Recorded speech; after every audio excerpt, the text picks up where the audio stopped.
നമസ്കാരം. സ്പോട്ട് ലൈവിലേക്ക് സ്വാഗതം. കൊല്ലം തേവലക്കരയിലെ ഒരു സ്കൂളിലുണ്ടായ ദാരുണമായൊരു സംഭവമാണ് സ്പോട്ട് ലൈവ് ആദ്യം പരിശോധിക്കുന്നത്. തേവലക്കര ബോയ്സ് ഹൈസ്കൂളിൽ വിദ്യാർത്ഥി സ്കൂൾ മേൽക്കൂരയിൽ നിന്നും ഷോക്കേറ്റ് മരിച്ചു. 8ാം ക്ലാസ് വിദ്യാർത്ഥി മിഥുനാണ് സ്കൂളിന് മുകളിലെ ഷീറ്റിൽ വീണ ചെരുപ്പെടുക്കാൻ ശ്രമിക്കുന്നതിനിടെ വൈദ്യുതാഘാതമേറ്റ് മരിച്ചത്. തെന്നിക്കിടന്ന ഷീറ്റിൽ കാൽ വഴുതിയപ്പോൾ തൊട്ടടുത്തുകൂടി പോയ വൈദ്യുതി കമ്പിയിൽ മിഥുൻ പിടിക്കുകയായിരുന്നു. അസ്വാഭാവിക മരണത്തിന് പോലീസ് കേസെടുത്തിട്ടുണ്ട്.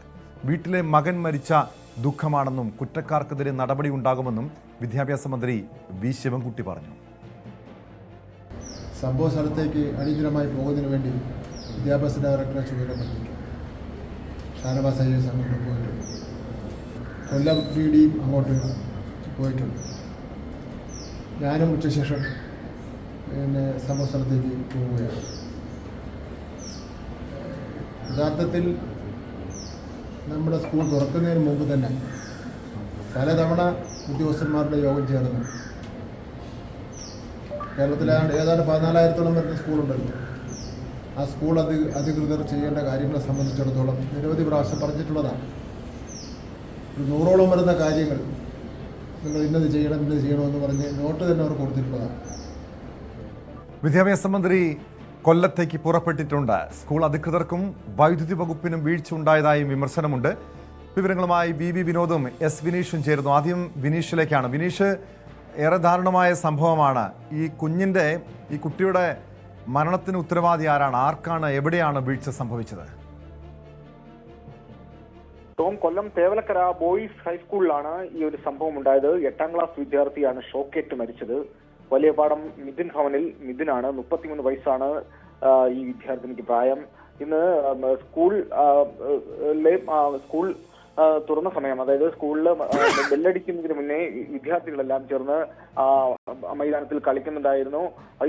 ഇങ്ങനെ കളിക്കുന്നതിനിടയിൽ ഒരു വിദ്യാർത്ഥി, അതായത് മിഥുനോടൊപ്പം ഉണ്ടായ വിദ്യാർത്ഥി ചെരുപ്പെടുത്ത് മുകളിലേക്ക് എറിയുന്ന ഒരു സാഹചര്യം ഉണ്ടായി. ഇത് വന്ന് വീണത് ഈ സ്കൂളിന്റെ ഈ മൈതാനത്തോട് ചേർന്ന് ഷീറ്റ് ഇട്ട ഒരു സൈക്കിൾ, ഈ വിദ്യാർത്ഥികളുടെ എല്ലാം സൈക്കിൾ കൊണ്ടുവെക്കാനായി ഒരു ഷീറ്റിട്ട ഒരു ഷെഡ് നിർമ്മിച്ചിരുന്നു.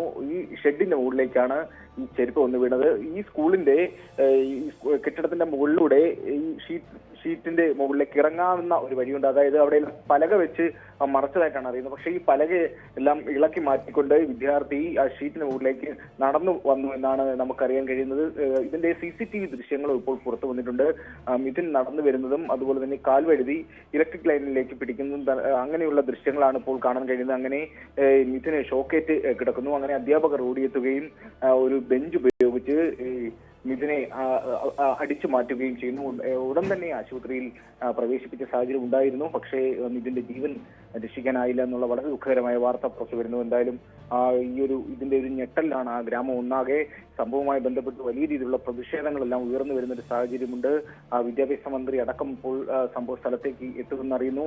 ബാലാവകാശ കമ്മീഷൻ സ്ഥലത്തെത്തി കേസെടുത്ത സാഹചര്യമുണ്ട്. അതുപോലെ തന്നെ ശാസ്താംകോട്ട പോലീസ് DYSP അടക്കം സ്ഥലത്തെത്തുകയും ഇപ്പോൾ അസ്വാഭാവിക മരണത്തിന് കേസെടുത്ത സാഹചര്യമാണ് നിലനിൽക്കുന്നത്. ഈ മിഥുന്റെ മൃതശരീരം ശാസ്താംകോട്ട താലൂക്ക് ആശുപത്രി മോർച്ചറിയിലാണ്. പോസ്റ്റ്മോർട്ടം നടപടികൾക്കായിട്ട് അവിടെ നിന്നും പാരിപ്പള്ളി മെഡിക്കൽ കോളേജിലേക്ക് കൊണ്ടുപോകും എന്ന് നമുക്കറിയുന്നു. വിനീഷ്, ഈ സ്കൂളിലെ ഈ വിദ്യാർത്ഥികളുടെ സൈക്കിൾ വെക്കാനായി നിർമ്മിച്ച ഷെഡാണിത്. അതിന് തൊട്ട് മുകളിൽ കൂടിയാണ് ഈ വൈദ്യുതി ലൈൻ പോകുന്നത്. നമുക്ക് ആ ദൃശ്യങ്ങൾ തന്നെ വ്യക്തമാണ്. അത്രയും താഴ്ന്ന്, പ്രത്യേകിച്ചും നിരവധി കുട്ടികൾ പഠിക്കുന്ന ഒരു സ്കൂളിൽ ഈ രീതിയിൽ ഒരു വൈദ്യുതി കമ്പിയൊക്കെ ഉയർത്തി സ്ഥാപിക്കേണ്ടതാണ്. പക്ഷേ ഇവിടെ വൈദ്യുതി വകുപ്പിന് വീഴ്ച ഉണ്ടായെന്ന് പറയുന്നുണ്ട്. സ്കൂൾ അധികൃതരുടെ ഭാഗത്തും വീഴ്ച ഉണ്ടായെന്നൊരു വിമർശനം കേൾക്കുന്നുണ്ടല്ലോ. അത് ഈ ഷെഡിന് പഞ്ചായത്തിന്റെ അനുമതി ലഭിച്ചിരുന്നില്ലേ? അത്തരം ചില ആരോപണങ്ങളൊക്കെയാണല്ലോ ഇപ്പോൾ പുറത്തു വരുന്നത്. തീർച്ചയായും അത്തരത്തിലുള്ള ആരോപണങ്ങൾ പുറത്തു വരുന്നുണ്ട്. അതുപോലെ തന്നെ പഞ്ചായത്ത് അധികൃതർ പറയുന്നത്, അതായത് പഞ്ചായത്ത് അധികൃതർ അറിയാതെയാണ് ഈ ഷീറ്റ് ായിട്ടുള്ള ഒരു നിർമ്മാണം അവിടെ നടന്നത് എന്ന് പറയുന്നത് അശാസ്ത്രീയമായിട്ട് നിർമ്മാണമാണ്. ഇതിന് അനുമതി നൽകിയിരുന്നില്ല എന്നാണ് ഇപ്പോൾ അറിയാൻ കഴിയുന്നത്. അങ്ങനെ പറയുകയാണെങ്കിൽ തീർച്ചയായും സ്കൂൾ അധികൃതരുടെ ഭാഗത്തു നിന്നും വലിയ വീഴ്ച തന്നെയാണ് ഉണ്ടായിരിക്കുന്നത്. അതുപോലെ തന്നെ ഈ സ്കൂൾ കോമ്പൗണ്ടിനുള്ളിലൂടെ വൈദ്യുതി ലൈൻ കടന്നു പോകുന്നു എന്ന് പറയുന്നത് തന്നെ വലിയൊരു അനാസ്ഥയാണ്. അത് KSEBയുടെ അനാസ്ഥയാണ്. ഇതിനെതിരെ അന്വേഷണം നടക്കേണ്ടതായിട്ടുണ്ട്. സംഭവത്തിൽ ഈ ഇലക്ട്രിക് ലൈൻ ഇവിടെ നിന്ന് മാറ്റി സ്ഥാപിക്കണമെന്ന് ആവശ്യപ്പെട്ടുകൊണ്ട് സ്കൂൾ അധികൃതർ പരാതി നൽകിയതായി പറയുന്നുണ്ട്. പക്ഷേ ഇതൊന്നും തന്നെ മുഖവിലേക്ക് എടുക്കാതെ അനങ്ങാപ്പാറ നയം സ്വീകരിച്ചു എന്നും വലിയൊരു ആക്ഷേപമുണ്ട് KSEBക്കെതിരായിട്ട്. എന്നാലും ഈ സംഭവവുമായി ബന്ധപ്പെട്ട് പോലീസ് അന്വേഷണം ആരംഭിച്ചിട്ടുണ്ട്.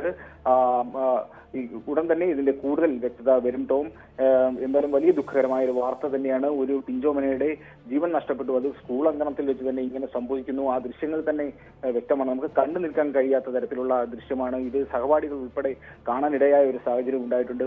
വലിയ ഭീകരമായ ദൃശ്യമാണ്. കുട്ടി ഷോക്കേറ്റ് ആ ഊഞ്ഞാല് പോലെ ഞാന്ന് കിടക്കുന്ന ഒരു ഇലക്ട്രിക് ലൈനിൽ വീണ് കിടക്കുന്ന ഒരു വളരെ ദയനീയമായ ഒരു കാഴ്ചയാണ്. കരളലിയിപ്പിക്കുന്ന ഒരു രംഗമാണ്. എന്തായാലും അധ്യാപകർ പെട്ടെന്ന് അവിടെ എത്തുകയും ഈ ബെഞ്ച് ഉപയോഗിച്ച് കുട്ടിയെ അടിച്ച് താഴെയിടുകയും ഉടൻ തന്നെ ആശുപത്രിയിലേക്ക് കൊണ്ടുപോകുന്ന ഒരു പരിശ്രമം നടത്തിയെങ്കിലും ജീവൻ രക്ഷിക്കാൻ കഴിഞ്ഞിട്ടില്ല. കേട്ടോ.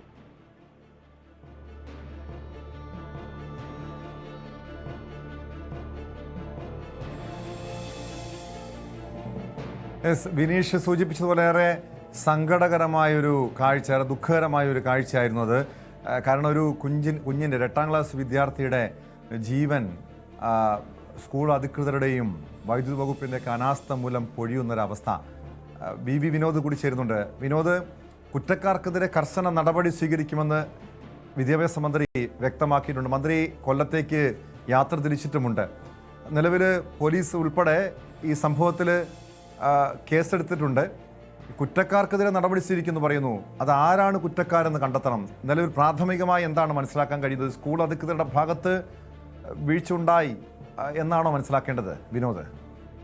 ടോം, ഉറപ്പായും സ്കൂൾ മാനേജ്മെൻറ്റിൻ്റെ ഭാഗത്തും KSEB ഉദ്യോഗസ്ഥരുടെ ഭാഗത്തും ഒരുപോലെ വീഴ്ച ഉണ്ടായിട്ടുണ്ട്. കാരണം ഇതിൽ എന്ത് ന്യായീകരണം പറഞ്ഞാലും ഈ അധ്യയന വർഷം തുടങ്ങുന്നതിന് മുൻപ് തന്നെ വിദ്യാഭ്യാസ വകുപ്പ് കൊടുക്കുന്ന ചില മാർഗനിർദ്ദേശങ്ങളുണ്ട്. അത് പാലിക്കപ്പെട്ടിട്ടില്ല എന്നത് വളരെ സ്പഷ്ടമായി നമുക്ക് കാണാൻ കഴിയുന്നു.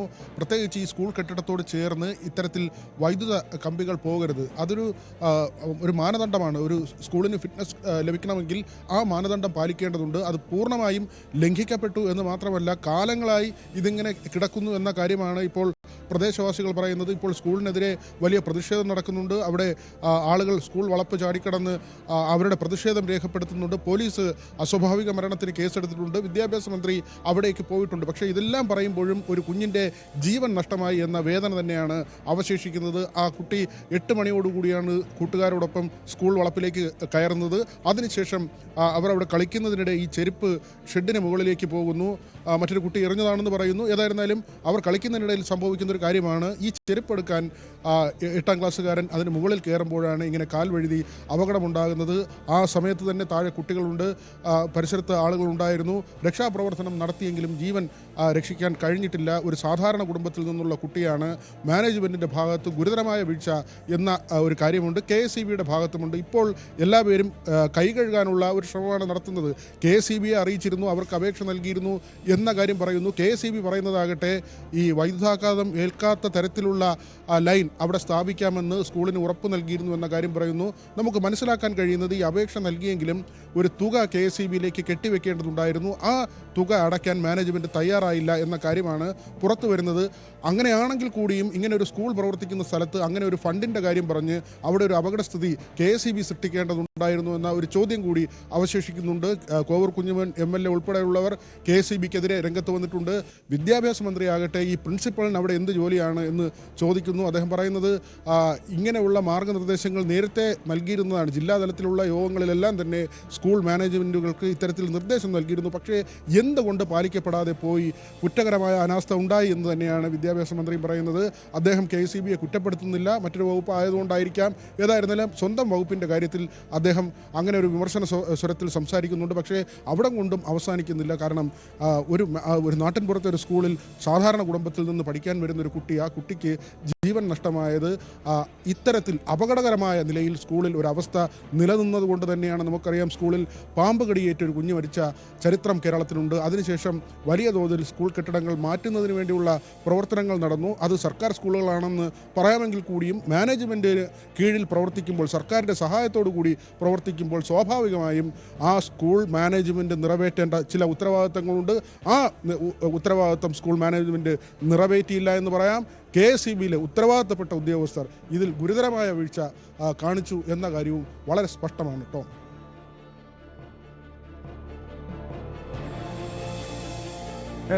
മന്ത്രി വ്യക്തമാക്കിയിട്ടുണ്ടല്ലോ ഈ വിഷയത്തിൽ കുറ്റക്കാർക്കെതിരെ നടപടി സ്വീകരിക്കുമെന്ന്. സ്കൂൾ പ്രിൻസിപ്പാളിൻ്റെ ഭാഗത്ത് ഒരു അശ്രദ്ധ ഉണ്ടായിട്ടുണ്ട്. കാരണം ഇവിടെ മനസ്സിലാക്കാൻ കഴിഞ്ഞത് പഞ്ചായത്തിൻ്റെ അനുമതിയില്ലാതെയാണ് സൈക്കിൾ ഷെഡ് അവിടെ നിർമ്മിച്ചത്. കാരണം തൊട്ട് മുകളിലൂടെ ഈ വൈദ്യുതി ലൈൻ പോകുന്നുണ്ട്. നമുക്കറിയാം, ഏതാനും ഒരു കൈ എത്താത്ത ദൂരത്ത് തന്നെയാണ് ഈ വൈദ്യുതി ലൈൻ പോകുന്നത്. സ്വാഭാവികമായും ഒരു അപകടം സംഭവിക്കാം. കൊച്ചുകുട്ടികൾ പഠിക്കുന്ന സ്കൂളാണ്. ഇവിടെ ഇത് ഒരു പ്രിൻസിപ്പാളിൽ മാത്രം നടപടി ഒതുക്കാൻ കഴിയുമോ? ഇത് സമഗ്രമായൊരു അന്വേഷണം നടത്തി എവിടെയാണ് വീഴ്ച സംഭവിച്ചത്? ഇനി KSEBിയുടെ ഭാഗത്താണെങ്കിൽ അങ്ങനെ ഒരു കൂട്ടം നടപടി പ്രതീക്ഷിക്കണോ? ടോം, ഏതെങ്കിലും ഒരു യുക്തിയിൽ അവിടുത്തെ ഒരു അധ്യാപകനോ അല്ലെങ്കിൽ അവിടുത്തെ അധ്യാപകരോ ചെയ്യേണ്ട, അല്ലെങ്കിൽ അങ്ങനെ അപകടം ഒഴിവാക്കേണ്ട ഒരു സാഹചര്യമല്ല. കാരണം ഇതിന് മാർഗനിർദ്ദേശമുള്ളതാണ്. വിദ്യാഭ്യാസ വകുപ്പ് തന്നെ പുറത്തിറക്കിയിട്ടുള്ള മാർഗനിർദ്ദേശം അനുസരിച്ച് ഒരു സ്കൂളിന് ഫിറ്റ്നസ് കിട്ടണമെങ്കിൽ ഇത്തരത്തിലുള്ള ലൈൻ കമ്പികൾ സ്കൂളിന് സമീപത്തോ അല്ലെങ്കിൽ അതിന് മുകളിലൂടെയോ പോകാൻ പാടില്ലാത്തതാണ്. എന്തുകൊണ്ട് വർഷങ്ങളായി ഇങ്ങനെ ഒരു ലൈൻ കമ്പി അതിന് മുകളിലൂടെ പോയി എന്ന ചോദ്യം അവശേഷിക്കുന്നുണ്ട്. നമുക്കറിയാം, ഈ മിന്നലേറ്റൊക്കെ ലൈൻ കമ്പി പൊട്ടി ഇങ്ങനെയുള്ള സ്ഥലങ്ങളിൽ, താഴത്തെ കെട്ടിടങ്ങളിലൊക്കെ വീഴുന്ന അവസരമൊക്കെ ഉണ്ടായിട്ടുണ്ട്. അങ്ങനെയാണെങ്കിൽ ഈ തകര ഷീറ്റിൽ വീഴുമ്പോൾ അവിടെ അതിന് താഴെ സൈക്കിൾ ഷെഡാണെങ്കിൽ ഒരുപക്ഷെ ഒരുപാട് കുട്ടികളോ അല്ലെങ്കിൽ അങ്ങനെ ആളുകളോ അതിന് താഴെ ഉണ്ടെങ്കിൽ എന്ത് സംഭവിക്കുമെന്ന് സാധാരണ നിലയിൽ ചിന്തിക്കുന്ന ഒരു മനുഷ്യന് മനസ്സിലാകുന്നതാണ്. എന്തുകൊണ്ട് ഈ അവസ്ഥ അവിടെ നിലനിർത്തി? അത് ഫണ്ടിൻ്റെ കാര്യമാണെങ്കിൽ എന്തിന് മാനേജ്മെൻറ്റ് അങ്ങനെ ഫണ്ട് കൊടുക്കാതിരുന്നു? അല്ലെങ്കിൽ ഫണ്ട് കിട്ടിയിട്ട് മാത്രമേ അവിടുത്തെ പ്രവൃത്തി ചെയ്യൂ എന്ന നിലപാടിലേക്ക് എന്തുകൊണ്ട് KSEB പോയി? രണ്ട് കൂട്ടരുടെ ഭാഗത്തും കൃത്യമായും വീഴ്ചയുണ്ട്. അത് ചെറിയ വീഴ്ചയല്ല, ഗുരുതരമായ വീഴ്ചയാണ്. ഒരു കുഞ്ഞിൻ്റെ ജീവൻ നഷ്ടപ്പെടുമ്പോൾ വിലപിച്ചിട്ടോ അല്ലെങ്കിൽ കുറ്റപ്പെടുത്തിയിട്ടോ കാര്യമില്ല, പരസ്പരം പഴിചാരിയിട്ട് കാര്യമില്ല. വീഴ്ച ഉണ്ടായത് രണ്ട് വിഭാഗത്തിനുമാണ്. ഇരു കൂട്ടർക്കും വീഴ്ച ഉണ്ടായിട്ടുണ്ട്. ഇതിൽ കർശനമായ നടപടിയാണ് ഉണ്ടാകേണ്ടത്. സാധാരണക്കാരുടെ മക്കൾ ആശ്രയിക്കുന്ന സ്കൂളുകളിൽ ഇങ്ങനെയാണോ പ്രവർത്തിക്കേണ്ടതെന്ന ഒരു ചോദ്യം കൂടി അവശേഷിക്കുന്നുണ്ട്. ആ കുട്ടി പിടഞ്ഞു വീഴുകയാണ്. നമ്മൾ ആ ദൃശ്യങ്ങൾ കാണുമ്പോൾ എത്രമാത്രം ആളുകൾക്ക് വേദന ഉണ്ടാകും എന്നുകൂടി നമ്മൾ ഈ ഘട്ടത്തിൽ ആലോചിക്കണം. ടോം,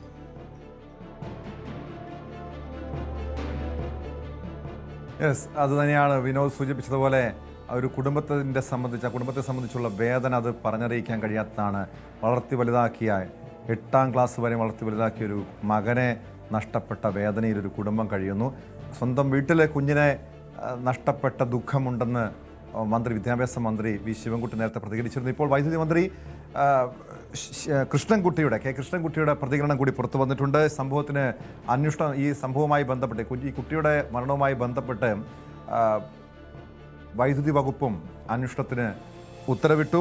KSEB ഡെപ്യൂട്ടി ചീഫ് എഞ്ചിനീയറെയും ചീഫ് ഇലക്ട്രിക്കൽ എഞ്ചിനീയറെയുമാണ് അന്വേഷണത്തിനായി ചുമതലപ്പെടുത്തിയിരിക്കുന്നത്.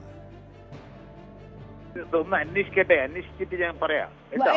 ക്രമക്കേട് വകുപ്പിന്റെ ഭാഗത്ത് ഉണ്ടായിട്ടുണ്ടെങ്കിൽ നടപടിയിലേക്ക് കടക്കും. അതൊക്കെ ഉണ്ടാവുമല്ലോ. അതിലെ അന്വേഷിക്കാൻ പറഞ്ഞത്. ഇത് ഈ ഒറ്റ കാര്യം കൂടെ മനസ്സിലായി. ഈ ലൈൻ ഇവിടുന്ന് മാറ്റണമെന്ന് സ്കൂളുകാർ നേരത്തെ ആവശ്യപ്പെട്ടിരുന്നു എന്നാണ് വരുന്ന റിപ്പോർട്ടുകൾ. അത് സ്കൂളുകാർ KSEBയോട് ഇത് ആവശ്യപ്പെട്ടിട്ടുണ്ടായിരുന്നു. പക്ഷെ KSEB അത് ചെവി കൊണ്ടില്ല എന്നുള്ളൊരു. സ്കൂള് ലൈൻ വന്ന ശേഷമാണോ സ്കൂൾ വന്നത്, സ്കൂൾ വന്ന ശേഷമാണോ ലൈൻ വന്നത് എന്നുള്ളത് അറിയണല്ലോ. അതൊരു പഴയ സ്കൂളാണ്. മാത്രമല്ല അതൊരു ഡെപ്യൂട്ടി സിഇനെ കൊണ്ട് അന്വേഷിക്കാൻ നിർദ്ദേശം കൊടുത്തു കഴിഞ്ഞു. വിവരങ്ങളുമായി വിനീഷ് കൂടി ചേരുന്നുണ്ട്. വിനീഷ്, ഇവിടെ വിദ്യാഭ്യാസ വകുപ്പിന് പുറമെ വൈദ്യുതി വകുപ്പും അന്വേഷണത്തിന് ഉത്തരവിട്ടിട്ടുണ്ട്. മന്ത്രി ന്യൂസ് 18നോട് നേരത്തെ പ്രതികരിച്ചത് ഇങ്ങനെയാണ്: ഈ സ്കൂളാണോ അതോ ഈ വൈദ്യുതി ലൈനാണോ ആദ്യം അവിടെ സ്ഥാപിച്ചതെന്ന്. പക്ഷേ സ്വാഭാവികമായിട്ടും നമുക്ക് മനസ്സിലാക്കാൻ കഴിയും, വളരെ പഴക്കം ചെന്നൊരു സ്കൂള്, ഏറെ ഒരു പതിറ്റാണ്ടുകൾ പഴക്കമുള്ളൊരു സ്കൂളാണ്. സ്വാഭാവികമായി അതിന് ശേഷമായിരിക്കും ഈ വൈദ്യുതി ലൈൻ വന്നതെന്ന് തന്നെയാണ് നമുക്ക് സ്വാഭാവികമായും ചിന്തിച്ചാൽ മനസ്സിലാക്കാൻ കഴിയുന്നത്. അങ്ങനെയെങ്കിൽ മന്ത്രി പറഞ്ഞ ആ ഒരു പ്രസ്താവന തന്നെ ഒരു പക്ഷേ ഒരു അനുചിതമാണെന്ന് തോന്നുന്നു. ഇവിടെ എവിടെയാണ് വീഴ്ച സംഭവിച്ചതെന്ന കാര്യത്തിൽ ഇപ്പോഴും ഒരു കൃത്യമായൊരു വ്യക്തത വന്നിട്ടില്ല. നിലവിൽ മന്ത്രിമാരോട് എത്തിയിട്ടുണ്ടോ? ഈ സംഭവവുമായി ബന്ധപ്പെട്ട് ഏറ്റവും പുതിയതായി നൽകാൻ കഴിയുന്ന വിവരങ്ങൾ എന്തൊക്കെയാണ്? സംഭവവുമായി ബന്ധപ്പെട്ട് പോലീസ് കേസെടുത്തു. അതുപോലെ തന്നെ ബാലാവകാശ കമ്മീഷൻ സ്ഥലത്തെത്തി കേസെടുത്ത സാഹചര്യമുണ്ട്. ഇപ്പോൾ മന്ത്രി സൂചിപ്പിച്ചതുപോലെ തന്നെ ഷോക്കറ്റ് മരിച്ച സംഭവത്തിൽ ഡെപ്യൂട്ടി ചീഫ് എഞ്ചിനീയർക്കാണ് അന്വേഷണം ചുമതല നൽകിയിരിക്കുന്നത്. 2 മണിക്കൂറിനകത്ത് അന്വേഷിച്ച് റിപ്പോർട്ട് സമർപ്പിക്കണം എന്നുള്ളൊരു നിർദ്ദേശം നൽകിയിട്ടുള്ളതായിട്ടാണ് നമുക്കറിയുന്നത്. എന്തായാലും ഈ സംഭവവുമായി ബന്ധപ്പെട്ട് വലിയ പ്രതിഷേധം ഉയർന്നു വരുന്നുണ്ട്. വിവിധ രാഷ്ട്രീയ സംഘടനകളടക്കം ഈ സ്കൂളിലേക്ക് വന്ന് പ്രതിഷേധിക്കുന്ന സാഹചര്യമുണ്ട്. കാരണം ഇതിന്റെ ഒരു അനാസ്ഥ, ഈ അപകടകരമായ ഒരു സ്ഥിതി നേരത്തെ പ്രദേശവാസികളടക്കം ചൂണ്ടിക്കാണിച്ചതാണ്. വിനോദ് നേരത്തെ സൂചിപ്പിച്ചതുപോലെ തന്നെ ചില സാമ്പത്തിക പ്രശ്നങ്ങൾ കാരണമാണ് ഇത് നീണ്ടുപോയതെന്നാണ് പ്രാഥമികമായി നമുക്ക് ലഭിക്കുന്ന വിവരം. അങ്ങനെ എങ്കിൽ തന്നെ ഇതിന്റെ പരിഹാരം കണ്ടെത്തേണ്ടതായിരുന്നു. ഇത് ബോധപൂർവം ഇത്തരത്തിലുള്ള ഒരു സംഭവം അവർ സൃഷ്ടിച്ചു എന്നുള്ളത് തന്നെയാണ് ഇപ്പോൾ ഉണ്ടായിരിക്കുന്ന ഒരു വലിയൊരു ആരോപണം. എന്തായാലും ഈ നാട്ടുകാരുടെ ഭാഗത്തു നിന്നും കടുത്ത അമർഷവും ഉണ്ട്. വലിയ രീതിയിലുള്ള പ്രതിഷേധം ഉയർന്നു വരുന്ന സാഹചര്യവും നിലനിൽക്കുന്നുണ്ട് കേട്ടോ.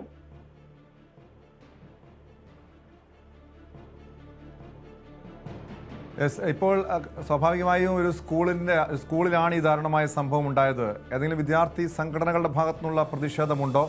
പ്രത്യേകിച്ചും മന്ത്രി ഉൾപ്പെടെ അവിടെ എത്തുന്നുണ്ട്. മന്ത്രിക്കെതിരെ പ്രതിഷേധത്തിന് സാധ്യതയുണ്ടോ? അത്തരം പ്രതിഷേധങ്ങൾ ഉണ്ടാകാനും സാധ്യതയുണ്ട്. കാരണം മന്ത്രി എത്തുന്നു എന്നറിഞ്ഞതുകൊണ്ട് നിരവധി ആൾക്കാർ ഇവിടേക്ക് തടിച്ചു കൂടുന്നുണ്ട്. അതുപോലെ തന്നെ വിവിധ രാഷ്ട്രീയ പാർട്ടികളടക്കം പ്രതിഷേധവുമായി എത്തുന്ന സാഹചര്യമുണ്ട്. മന്ത്രിക്കെതിരെ കരിങ്കൊടി കാണിക്കത്തക്ക രീതിയിലുള്ള ചില സൂചനകളും ലഭ്യമായിട്ടുണ്ട്. എന്തായാലും കനത്ത പോലീസ് സുരക്ഷ തന്നെയാണ് ഇപ്പോൾ പ്രദേശത്തുള്ളത്. വലിയ രീതിയിലുള്ള പ്രതിഷേധം ആളിക്കത്തുന്ന ഒരു സാഹചര്യമുണ്ട്. എന്തായാലും ഈ വിദ്യാർത്ഥിയുടെ മൃതശരീരം പോസ്റ്റ്മോർട്ടം നടപടികൾക്കായിട്ട് പാരിപ്പള്ളി മെഡിക്കൽ കോളേജിലേക്ക് കൊണ്ടുപോയ സാഹചര്യവും നിലനിൽക്കുന്നുണ്ട് കേട്ടോ.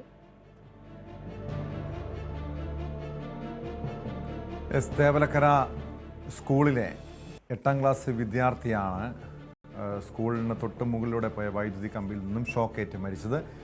സംഭവത്തിൽ വിദ്യാഭ്യാസ വകുപ്പും വൈദ്യുതി വകുപ്പും സമഗ്രമായ അന്വേഷണത്തിന് ഉത്തരവിട്ടിട്ടുണ്ട്. കുറ്റക്കാർക്കെതിരെ കർശനമായ നടപടി സ്വീകരിക്കുമെന്നാണ് മന്ത്രി നേരത്തെ വ്യക്തമാക്കിയത്. നടൻ നിവിൻ പോളിക്കും സംവിധായകൻ എബ്രിഡ് ഷൈനുമെതിരെ സാമ്പത്തിക തട്ടിപ്പ് കേസ്. നിർമ്മാതാവ് PS ഷംനാസ് നൽകിയ പരാതിയിലാണ് കേസെടുത്തത്. ആക്ഷൻ ഹീറോ ബിജു 2 സിനിമയുടെ നിർമ്മാണത്തിന്റെ പേരിൽ 1,90,00,000 ലക്ഷം രൂപ തട്ടിയെടുത്തുന്ന പരാതിയിലാണ് നടപടി. തലയോലപ്പറമ്പ് പോലീസാണ് വഞ്ചനാ കുറ്റത്തിന് കേസെടുത്തിരിക്കുന്നത്. നിയമ നടപടിയുമായി മുന്നോട്ടു പോകുമെന്ന് നിർമ്മാതാവ് ഷംനാസ് ന്യൂസ് 18നോട് പറഞ്ഞു. എനിക്ക് ചർച്ച ചെയ്ത് പരിഹരിക്കാമെന്ന് പറഞ്ഞ നിവിൻ പോളിയുടെ ഓഫീസിൽ എന്നെ വിളിച്ചു വരുത്തിയിട്ട് കമ്മീഷൻ ഓഫീസിൽ പരാതി കൊടുക്കാനുണ്ടായത് എനിക്കെതിരെ. അപ്പൊ അതുകൊണ്ടിട്ടാണ് എനിക്ക് പോലീസിൽ പരാതി കൊടുക്കേണ്ടി വന്നത്. FIR വന്നതിന് ശേഷം എല്ലാ സിനിമാ സംഘടനകൾക്കും ഞാൻ പരാതിയുടെ FIRന്റെ കോപ്പി അടക്കം പരാതി കൊടുക്കാനാണ് തീരുമാനം.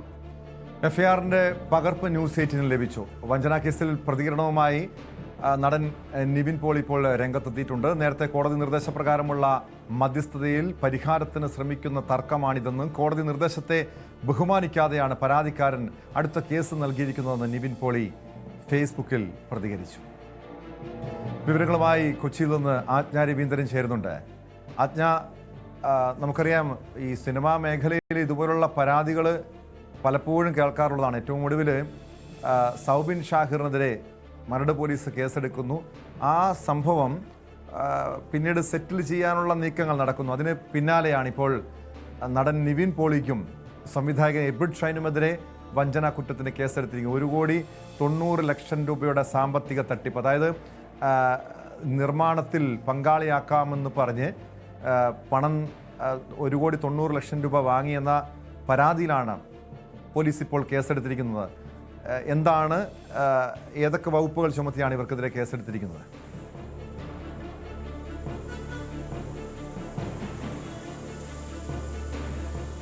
ആക്ഷൻ ഹീറോ ബിജുവിന്റെ നിർമ്മാണവുമായി ബന്ധപ്പെട്ട് 1,90,00,000 രൂപ തട്ടിയെടുത്തതാണ് നിർമ്മാതാവ് ഷംനാസിന്റെ പരാതി. അങ്ങനെയാണ് നേരത്തെ തന്നെ നിവിൻ പോളി നായകനായിട്ടുള്ള മഹാവീരർ എന്ന് പറയുന്ന സിനിമയുടെ നിർമ്മാണവുമായി ബന്ധപ്പെട്ട് 90 ലക്ഷം രൂപ തനിക്ക് കിട്ടാനുണ്ടായിരുന്നു.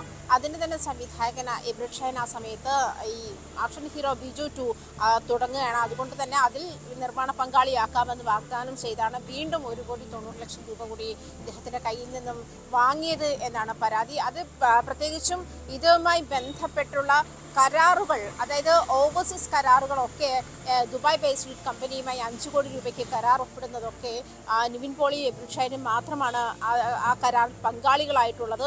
അതേസമയം നിർമ്മാതാവായ തന്നെ ഇക്കാര്യം അറിയിച്ചില്ല. അപ്പോഴാണ് താൻ വഞ്ചിക്കപ്പെട്ടു എന്ന് മനസ്സിലാക്കുന്നത്. ഇതുമായി ബന്ധപ്പെട്ട് ഓൾറെഡി നിവിൻ പോളിയും ഒക്കെ 2 കോടി രൂപയിലധികം കൈപ്പറ്റിയിട്ടുണ്ട് എന്നുള്ള കാര്യവും ഷംനാസ് വെളിപ്പെടുത്തുന്നുണ്ട്. ഈ ഒരു സാഹചര്യത്തിലാണ് കോട്ടയം തലയോലപ്പറമ്പ് പോലീസ് ഇത്തരത്തിലൊരു കേസ് രജിസ്റ്റർ ചെയ്തിരിക്കുന്നത്. അതായത് ഈ വഞ്ചന കുറ്റത്തിന് ആണ് ഇവർക്ക് എബ്രിഡ് ഷൈനും നിവിൻ പോളിക്കുമെതിരെ കേസെടുത്തിട്ടുള്ളത്. ഈ ഒരു സാഹചര്യം കൂടി കണക്കെടുക്കുമ്പോൾ നേരത്തെ ഇയാൾക്ക് ഈ നിർമ്മാതാവിന് 95 ലക്ഷം രൂപയായിരുന്നു നൽകാനുണ്ടായിരുന്നത്. ഇതും കൂടി ചേർത്താണ് 1,90 ലക്ഷം രൂപയുടെ തട്ടിപ്പ് നടത്തിയെന്ന് തന്നെ ഷംനാസ് പരാതിയുമായി നൽകിയിരിക്കുന്നത്. അതേസമയം നിവിൻ പോളി ഇതുമായി ബന്ധപ്പെട്ട ഫേസ്ബുക്കിൽ പ്രതികരണവുമായി വന്നിട്ടുണ്ട്. അതായത് ഈ കഴിഞ്ഞ ജൂൺ 26 മധ്യസ്ഥ ചർച്ചയുമായി ബന്ധപ്പെട്ട് കോടതി ഉത്തരവിട്ട കേസാണ്. ആ കേസിലാണ്, അതായത് ഇത് രഹസ്യ സ്വഭാവം പാലിക്കണം എന്ന് പറഞ്ഞ് കോടതി ഉത്തരവിട്ട കേസാണ്. അതിലാണ് വയലേഷൻ നടത്തിയിട്ടുള്ളത് നിർമ്മാതാവ്. അതുകൊണ്ട് തന്നെ അതുമായി ബന്ധപ്പെട്ടുള്ള നിയമ നടപടികളുമായി മുന്നോട്ട് പോകുമെന്നാണ് നിവിൻ പോളി ഈ വിഷയത്തിൽ പ്രതികരിച്ചു കണ്ടത്. അതായത് ഈ കേസുമായി ബന്ധപ്പെട്ടത് അത് ഷംനാസ് തന്നെ നമ്മളോട് തന്നിരിക്കുന്ന പ്രതികരണത്തിൽ ഷംനാസ് തന്നെ പറയുന്നുണ്ടോ. നേരത്തെ ഈ കേസുമായി ബന്ധപ്പെട്ട് ഡിവൈഎസ്പി ഓഫീസിൽ 2 പേരെയും വിളിച്ചു വരുത്തിയതുമാണ്. ഇതുമായി ഒരു മധ്യസ്ഥ ചർച്ചയുമായി ബന്ധപ്പെട്ട് പോയതാണ്. അതേസമയം മീഡിയേറ്റർ തന്നെ ഇവര് 2 പേരും ഈ കാര്യത്തിൽ വ്യക്തമായ പ്രതികരണമില്ല എന്നുള്ള കാര്യം നേരത്തെ സൂചിപ്പിച്ചിരുന്നു. അതിനുശേഷമാണ് ഇവർ തന്നെയാണ് അത് കമ്മീഷണറേറ്റുമായി ബന്ധപ്പെട്ട് ഈ കേസ് മുന്നോട്ട് കൊണ്ടുപോയത്. അതേ തുടർന്നാണ് താൻ പരാതിയുമായി രംഗത്തെത്തിയത്. അതേസമയം നേരത്തെ തന്നെ നിലവിലിരിക്കുന്ന ഒരു കേസിൽ, അതായത് കോടതിയുടെ പരിഗണനയിരിക്കുന്ന കേസിൽ അതിൻ്റെ വ്യക്തത മറച്ചുവെച്ചിട്ടുള്ള കാര്യങ്ങൾ മറച്ചുവെച്ചുകൊണ്ട് പുതിയൊരു കേസ് എന്നുള്ള നിലയിലാണ് നിർമ്മാതാവ് ഈ കേസ് രജിസ്റ്റർ ചെയ്തിരിക്കുന്നതെന്നാണ് നിവിൻ പോളി ഫേസ്ബുക്ക് പോസ്റ്റിൽ പറയുന്നത്. അങ്ങനെയാണ് അതുമായി ബന്ധപ്പെട്ട നിയമ നടപടികളുമായി മുന്നോട്ട് പോകുമെന്നുമാണ് പറഞ്ഞത്. അതേസമയം ടോം സൂചിപ്പിച്ചതുപോലെ ഇത്തരത്തിലുള്ള കേസുകൾ സിനിമാ മേഖലയിൽ വ്യാപകമായിക്കൊണ്ടിരിക്കുന്ന ഒരു സാഹചര്യം കൂടി കണക്കിലെടുക്കുമ്പോൾ, അതായത് സൗബിർ ഷാഹിർ തന്നെ നേരത്തെ മഞ്ഞുമൽ ബോയ്സുമായി ബന്ധപ്പെട്ട് ആരൂർ സ്വദേശിക്ക് ഈ പണം നൽകാനുണ്ടായിരുന്ന ഒരു സാഹചര്യം, അത് അയാൾ നൽകിയിരിക്കുന്ന പരാതിയുടെ അടിസ്ഥാനത്തിൽ താൻ അത്തരത്തിൽ പണം കൈപ്പറ്റിയില്ല എന്നുള്ള നിലപാടിൽ നിന്നും അതേസമയം അത് ഒത്തുതീർപ്പിലേക്ക് പോകാം, അല്ലെങ്കിൽ അയാൾക്ക് നൽകിയിരിക്കുന്ന നഷ്ടം നികത്താൻ തയ്യാറാണ് എന്നുള്ള ഒരു സാഹചര്യത്തിലേക്ക് എത്തുന്ന ഒരു രീതിയിലേക്ക് തന്നെയാണ് എത്തുന്നത്. അതായത് ഇത് പുതിയ കാര്യമല്ല. സിനിമ ഇവിടെ ഈ നിവിൻ പോളിക്കും എബ്രിഡ് ഷൈനുമെതിരായ കേസ് നൽകിയ ഷംനാസ് നേരത്തെ പറഞ്ഞ കാര്യം പലപ്പോഴും, അതായത് ഇത് 1 വർഷം മുൻപാണ് ഈ സിനിമയുമായി ബന്ധപ്പെട്ട സാമ്പത്തിക തർക്കം ഉണ്ടാകുന്നത്. അങ്ങനെ ആക്ഷൻ ഹീറോ ബിജു 2 സിനിമയുടെ ചിത്രീകരണം തടസ്സപ്പെടുന്ന ഒരു സാഹചര്യമുണ്ടായി. ബംഗാളിലും ബംഗ്ലാദേശിലും ഉൾപ്പെടെ ഇതിൻ്റെ ചിത്രീകരണം പുരോഗമിക്കുകയായിരുന്നു. അങ്ങനെ ഇവർ പറഞ്ഞ ബജറ്റിനേക്കാൾ കൂടുതൽ തുക മുടക്കേണ്ട സാഹചര്യമുണ്ടായി. അങ്ങനെയാണ് ഇതിൽ നിന്നും താൻ പിന്നോട്ട് പോയത്. പിന്നീട് നേരത്തെ ആജ്ഞ സൂചിപ്പിച്ചതുപോലെ ഈ ഓവർസീസ് വിതരണവുമായി ബന്ധപ്പെട്ട് ഈ ഷംനാസ് അറിയാതെ ഇവർ മറ്റൊരു ദുബായ് ബേസ് അടിസ്ഥാനമാക്കിയുള്ള ഒരു കമ്പനിക്ക് ഇതിൻ്റെ കരാർ നൽകുന്നു. ഇത് ഷംനാസ് അറിയുന്നില്ല. അങ്ങനെയാണ് താൻ ഈ നിവിൻ പോളിയെയും പിന്നീട് എബ്രിഡ് ഷൈനെയും ബന്ധപ്പെടാൻ ശ്രമിച്ചു. 2 പേരും ഫോൺ എടുക്കാൻ തയ്യാറായില്ല, നേരിട്ട് കാണാൻ പോലും തയ്യാറായില്ല. അതേ തുടർന്ന് പോലീസിൽ പരാതി നൽകി. പക്ഷെ പോലീസ് ഇത് സാമ്പത്തിക ക്രമക്കേട് കേസായതുകൊണ്ട്, സാമ്പത്തിക തട്ടിപ്പ് കേസായതുകൊണ്ട് പോലീസ് കേസെടുത്തില്ല. പിന്നീട് കോടതിയുടെ നിർദ്ദേശപ്രകാരം ആണ് തലയോലപ്പറമ്പ് പോലീസിന് കേസെടുക്കേണ്ടി വന്നത്. അങ്ങനെ നേരത്തെ ഈ നിവിൻ പോളി തൻ്റെ ഫേസ്ബുക്കിൽ സൂചിപ്പിച്ചതുപോലെ ജൂൺ 28 മുതൽ കോടതിയുടെ നിർദ്ദേശമുള്ളതാണ്. പക്ഷേ ഇതിപ്പോൾ ആഴ്ചകൾ പിന്നിടുന്നു. ഇതുവരെയും ഇതുമായി ബന്ധപ്പെട്ട ഈ സാമ്പത്തിക തട്ടിപ്പുമായി ബന്ധപ്പെട്ട് യാതൊരു സെറ്റിൽമെൻറ്റും ഉണ്ടായില്ല. പണം തിരികെ കൊടുക്കാൻ തയ്യാറായില്ല. അതേ തുടർന്നാണ് പോലീസ് കേസെടുക്കുന്നത്. ഈ വിവരങ്ങൾ മാധ്യമങ്ങൾക്ക് മുൻപാകെ എത്തി തൻ്റെ നിസ്സഹായാവസ്ഥ, താൻ വഞ്ചിക്കപ്പെട്ട കാര്യം തുറന്നു പറയേണ്ടി വന്നത് ഷംനാസിന്.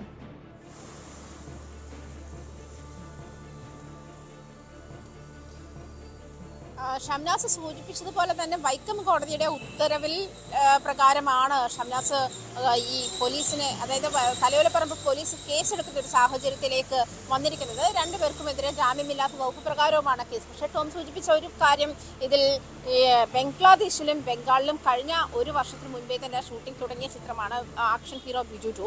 ഈ ആക്ഷൻ ഹീറോ ബിജു 2വിന്റെ ചിത്രീകരണം ഏതാണ്ട് ഇതുമായി ബന്ധപ്പെട്ട സാമ്പത്തിക തർക്കത്തെ തുടർന്ന് നിർത്തിവച്ചിരിക്കുന്ന ഒരു അവസ്ഥ കൂടിയാണ് ഉള്ളത്. അതേസമയം ഷംനാസ് അതായത് തന്നോട് പറഞ്ഞിരിക്കുന്നതിലും വലിയ തുക തന്നെ ഈ ചിത്രത്തിന് ചിലവായി എന്നുള്ള ഒരു സാഹചര്യം കണക്കിലെടുത്തുകൊണ്ടാണ് ഇതുമായി ബന്ധപ്പെട്ട് നിർമ്മാതാവും സംവിധായകൻ എബ്രഷൈനുമായി അഭിപ്രായ ഭിന്നതയിലേക്ക് പോകുന്നത്.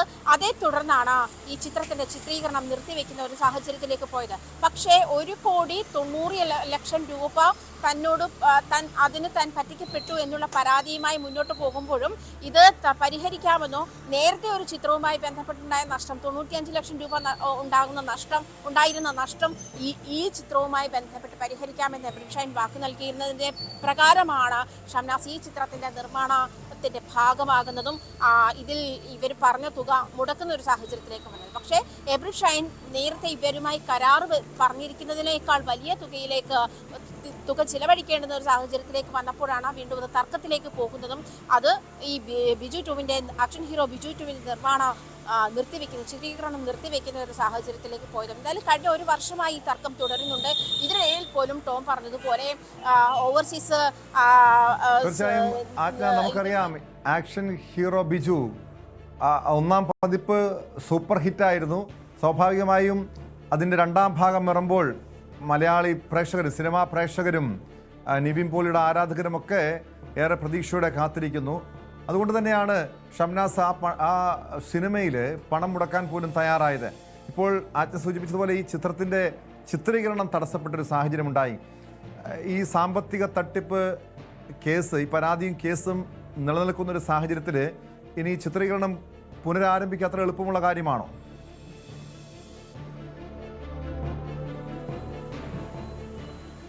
അല്ല എന്നാണ് മനസ്സിലാക്കുന്നത് കേട്ടോ. മാത്രമല്ല ഇതിന്റെ ഓവർസീസ് അവകാശം ദുബായിലെ ഒരു കമ്പനിക്ക് വിറ്റു കഴിഞ്ഞു എന്ന് തന്നെയാണ് നിർമ്മാതാവ് നമ്മളോട് പറഞ്ഞത്. ആ ഒരു സാഹചര്യത്തിൽ തന്നെ നിർമ്മാതാവിനെ ഇനി ഇതിൽ മുടക്കിയ തുക തിരികെ ലഭിക്കുക എന്നുള്ളത് മാത്രമാണ് അതിന് മുന്നിലുള്ള ഒരു സാഹചര്യം. ഒരു പക്ഷേ ഈ ഷംനാസുമായി ഇത്തരം ഒരു തർക്കം നിലനിൽക്കുന്നത് കൊണ്ടും കഴിഞ്ഞ ഒരു വർഷമായി ഈ സിനിമയുടെ ചിത്രീകരണം മുടങ്ങിക്കിടക്കുന്നത് കൊണ്ടും ഒരു പക്ഷേ പുതിയൊരു നിർമ്മാതാവോ അതല്ലെങ്കിൽ ഈ അങ്ങനെ തരത്തിലുള്ള പ്രത്യേകിച്ചും കുരുക്കുകൾ അഴിച്ചതിന് ശേഷം പുതിയൊരു നിർമ്മാതാവ് അതിലേക്ക് വരുന്ന ഒരു സാഹചര്യത്തിലേക്ക് തന്നെ ഇവർ പോകേണ്ടി വരും. സിനിമയുടെ അണിയറ പ്രവർത്തകർ പോകേണ്ടി വരും.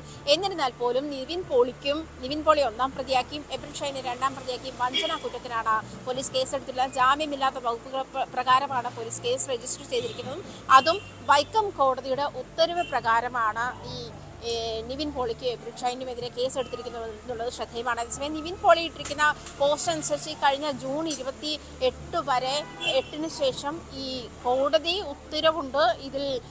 ഇതുമായി ബന്ധപ്പെട്ടുള്ള കാര്യങ്ങൾ രഹസ്യമാക്കി വെക്കണം. രഹസ്യമായി ഒരു മധ്യസ്ഥന്റെ ചർച്ചയിൽ അല്ലെങ്കിൽ ഇടനിലക്കാരനുമായി ബന്ധപ്പെട്ട് ആ ചർച്ച ചെയ്ത് ഈ പ്രശ്നം പരിഹരിക്കണം എന്ന് തന്നെയായിരുന്നു ആ മീഡിയേറ്റർ. പക്ഷേ ഇവര് രണ്ടുപേരും നിവിൻ പോളിയും എബ്രഷൈനും ഇതുമായി മധ്യസ്ഥതയ്ക്ക് സഹകരിക്കുന്നില്ല എന്ന് തന്നെയാണ് നിർമ്മാതാവിനോട് പറഞ്ഞതെന്ന് അല്പം മുമ്പ് നമ്മളോട് ഷംനാസ് എൻ്റെ പ്രതികരണത്തിൽ നിന്ന് തന്നെ വ്യക്തമാകുന്നുണ്ട്. എന്തായാലും അതേ കേസ് തന്നെ മറച്ചുവെച്ച് അതിലെ വസ്തുതകൾ മറച്ചു വെച്ചിട്ട് പുതിയൊരു കേസ് പോലെയാണ് രജിസ്റ്റർ ചെയ്തിരിക്കുന്നതെന്നാണ് നിവിൻ പോളി നൽകുന്ന വിശദീകരണമെന്നാണ്. അതേസമയം വൈക്കം കോടതിയുടെ ഉത്തരവ് പ്രകാരമാണ് തലയോലപ്പറമ്പ് പോലീസ് കേസെടുത്തിരിക്കുന്നത് എന്നുള്ളതും ശ്രദ്ധേയമാണ്. ഇത് രണ്ടും കൂടി ചേർത്ത് വായിക്കുമ്പോൾ ഇതിൽ ഈ പറയുന്ന വഞ്ചന നടന്നിട്ടുണ്ട് അല്ലെങ്കിൽ വഞ്ചന കുറ്റത്തിന് കേസെടുക്കുന്ന ഒരു സാഹചര്യത്തിലേക്ക് അത്തരം കുറ്റകൃത്യങ്ങൾ നടന്നിട്ടുണ്ടോ എന്നുള്ള കാര്യത്തിലും കൂടുതൽ വ്യക്തത വരേണ്ടതുണ്ട്. എന്നിരുന്നാൽ പോലും ഈ നിർമ്മാതാവ് പറഞ്ഞത് പ്രകാരം അയാൾക്ക് 1,90,00,000 രൂപ നഷ്ടമായിട്ടുണ്ട്. എന്തായാലും കഴിഞ്ഞ ഒരു വർഷമായി ഈ ചിത്രത്തിന്റെ ചിത്രീകരണം പ്രത്യേകിച്ചും ബംഗ്ലാദേശിലും ബംഗാളിലുമൊക്കെ ചിത്രീകരണം നടന്ന സിനിമയാണ്.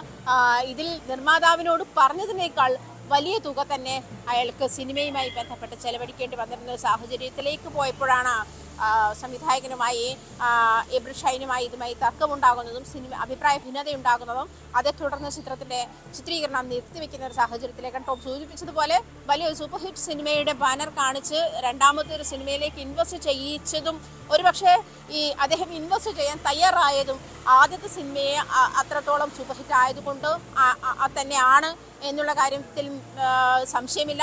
ആ ഒരു സാഹചര്യത്തിൽ ഇത്ര അധികം പണം അയാളെ കൊണ്ട് നിർമ്മാതാവിനെ കൊണ്ട് ചെലവഴിപ്പിക്കുന്ന ഒരു സാഹചര്യത്തിലേക്ക് പോകുന്നു, താൻ വീണ്ടും പറ്റിക്കപ്പെടുകയാണോ എന്നൊരു തോന്നൽ ഉണ്ടായതുകൊണ്ടാകാം ഒരുപക്ഷെ നിർമ്മാതാവ് ഇതുമായി ബന്ധപ്പെട്ട തർക്കത്തിനും തുടർന്ന് പണം തിരികെ കിട്ടണമെന്നുള്ള ആവശ്യവുമായി നിയമ സംവിധാനങ്ങളെ ആശ്രയിച്ചത് എന്ന് വേണം മനസ്സിലാക്കാൻ.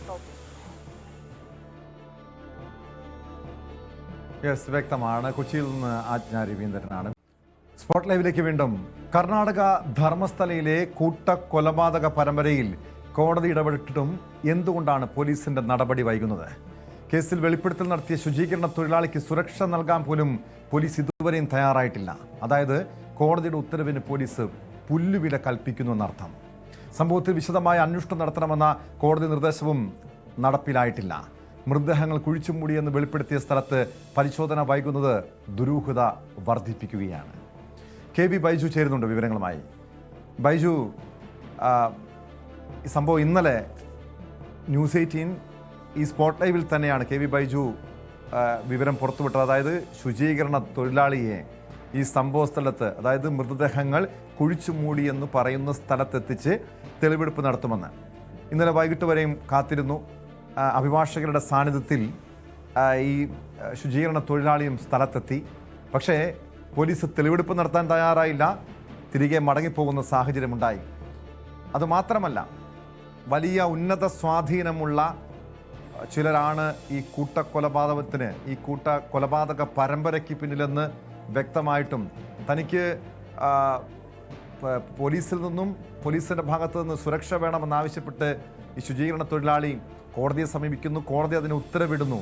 പക്ഷേ കോടതിയുടെ ഉത്തരവിന് പുല്ലുവില കൽപ്പിക്കുന്ന രീതിയിൽ അദ്ദേഹത്തിന്, ആ ശുചീകരണ തൊഴിലാളിക്ക്, ഈ വെളിപ്പെടുത്തൽ നടത്തിയ വ്യക്തിക്ക് സുരക്ഷ ഒരുക്കിയില്ലെന്ന് മാത്രമല്ല, മറ്റ് നടപടികൾ പോലും വൈകുന്നു. എന്താണ് കാരണം?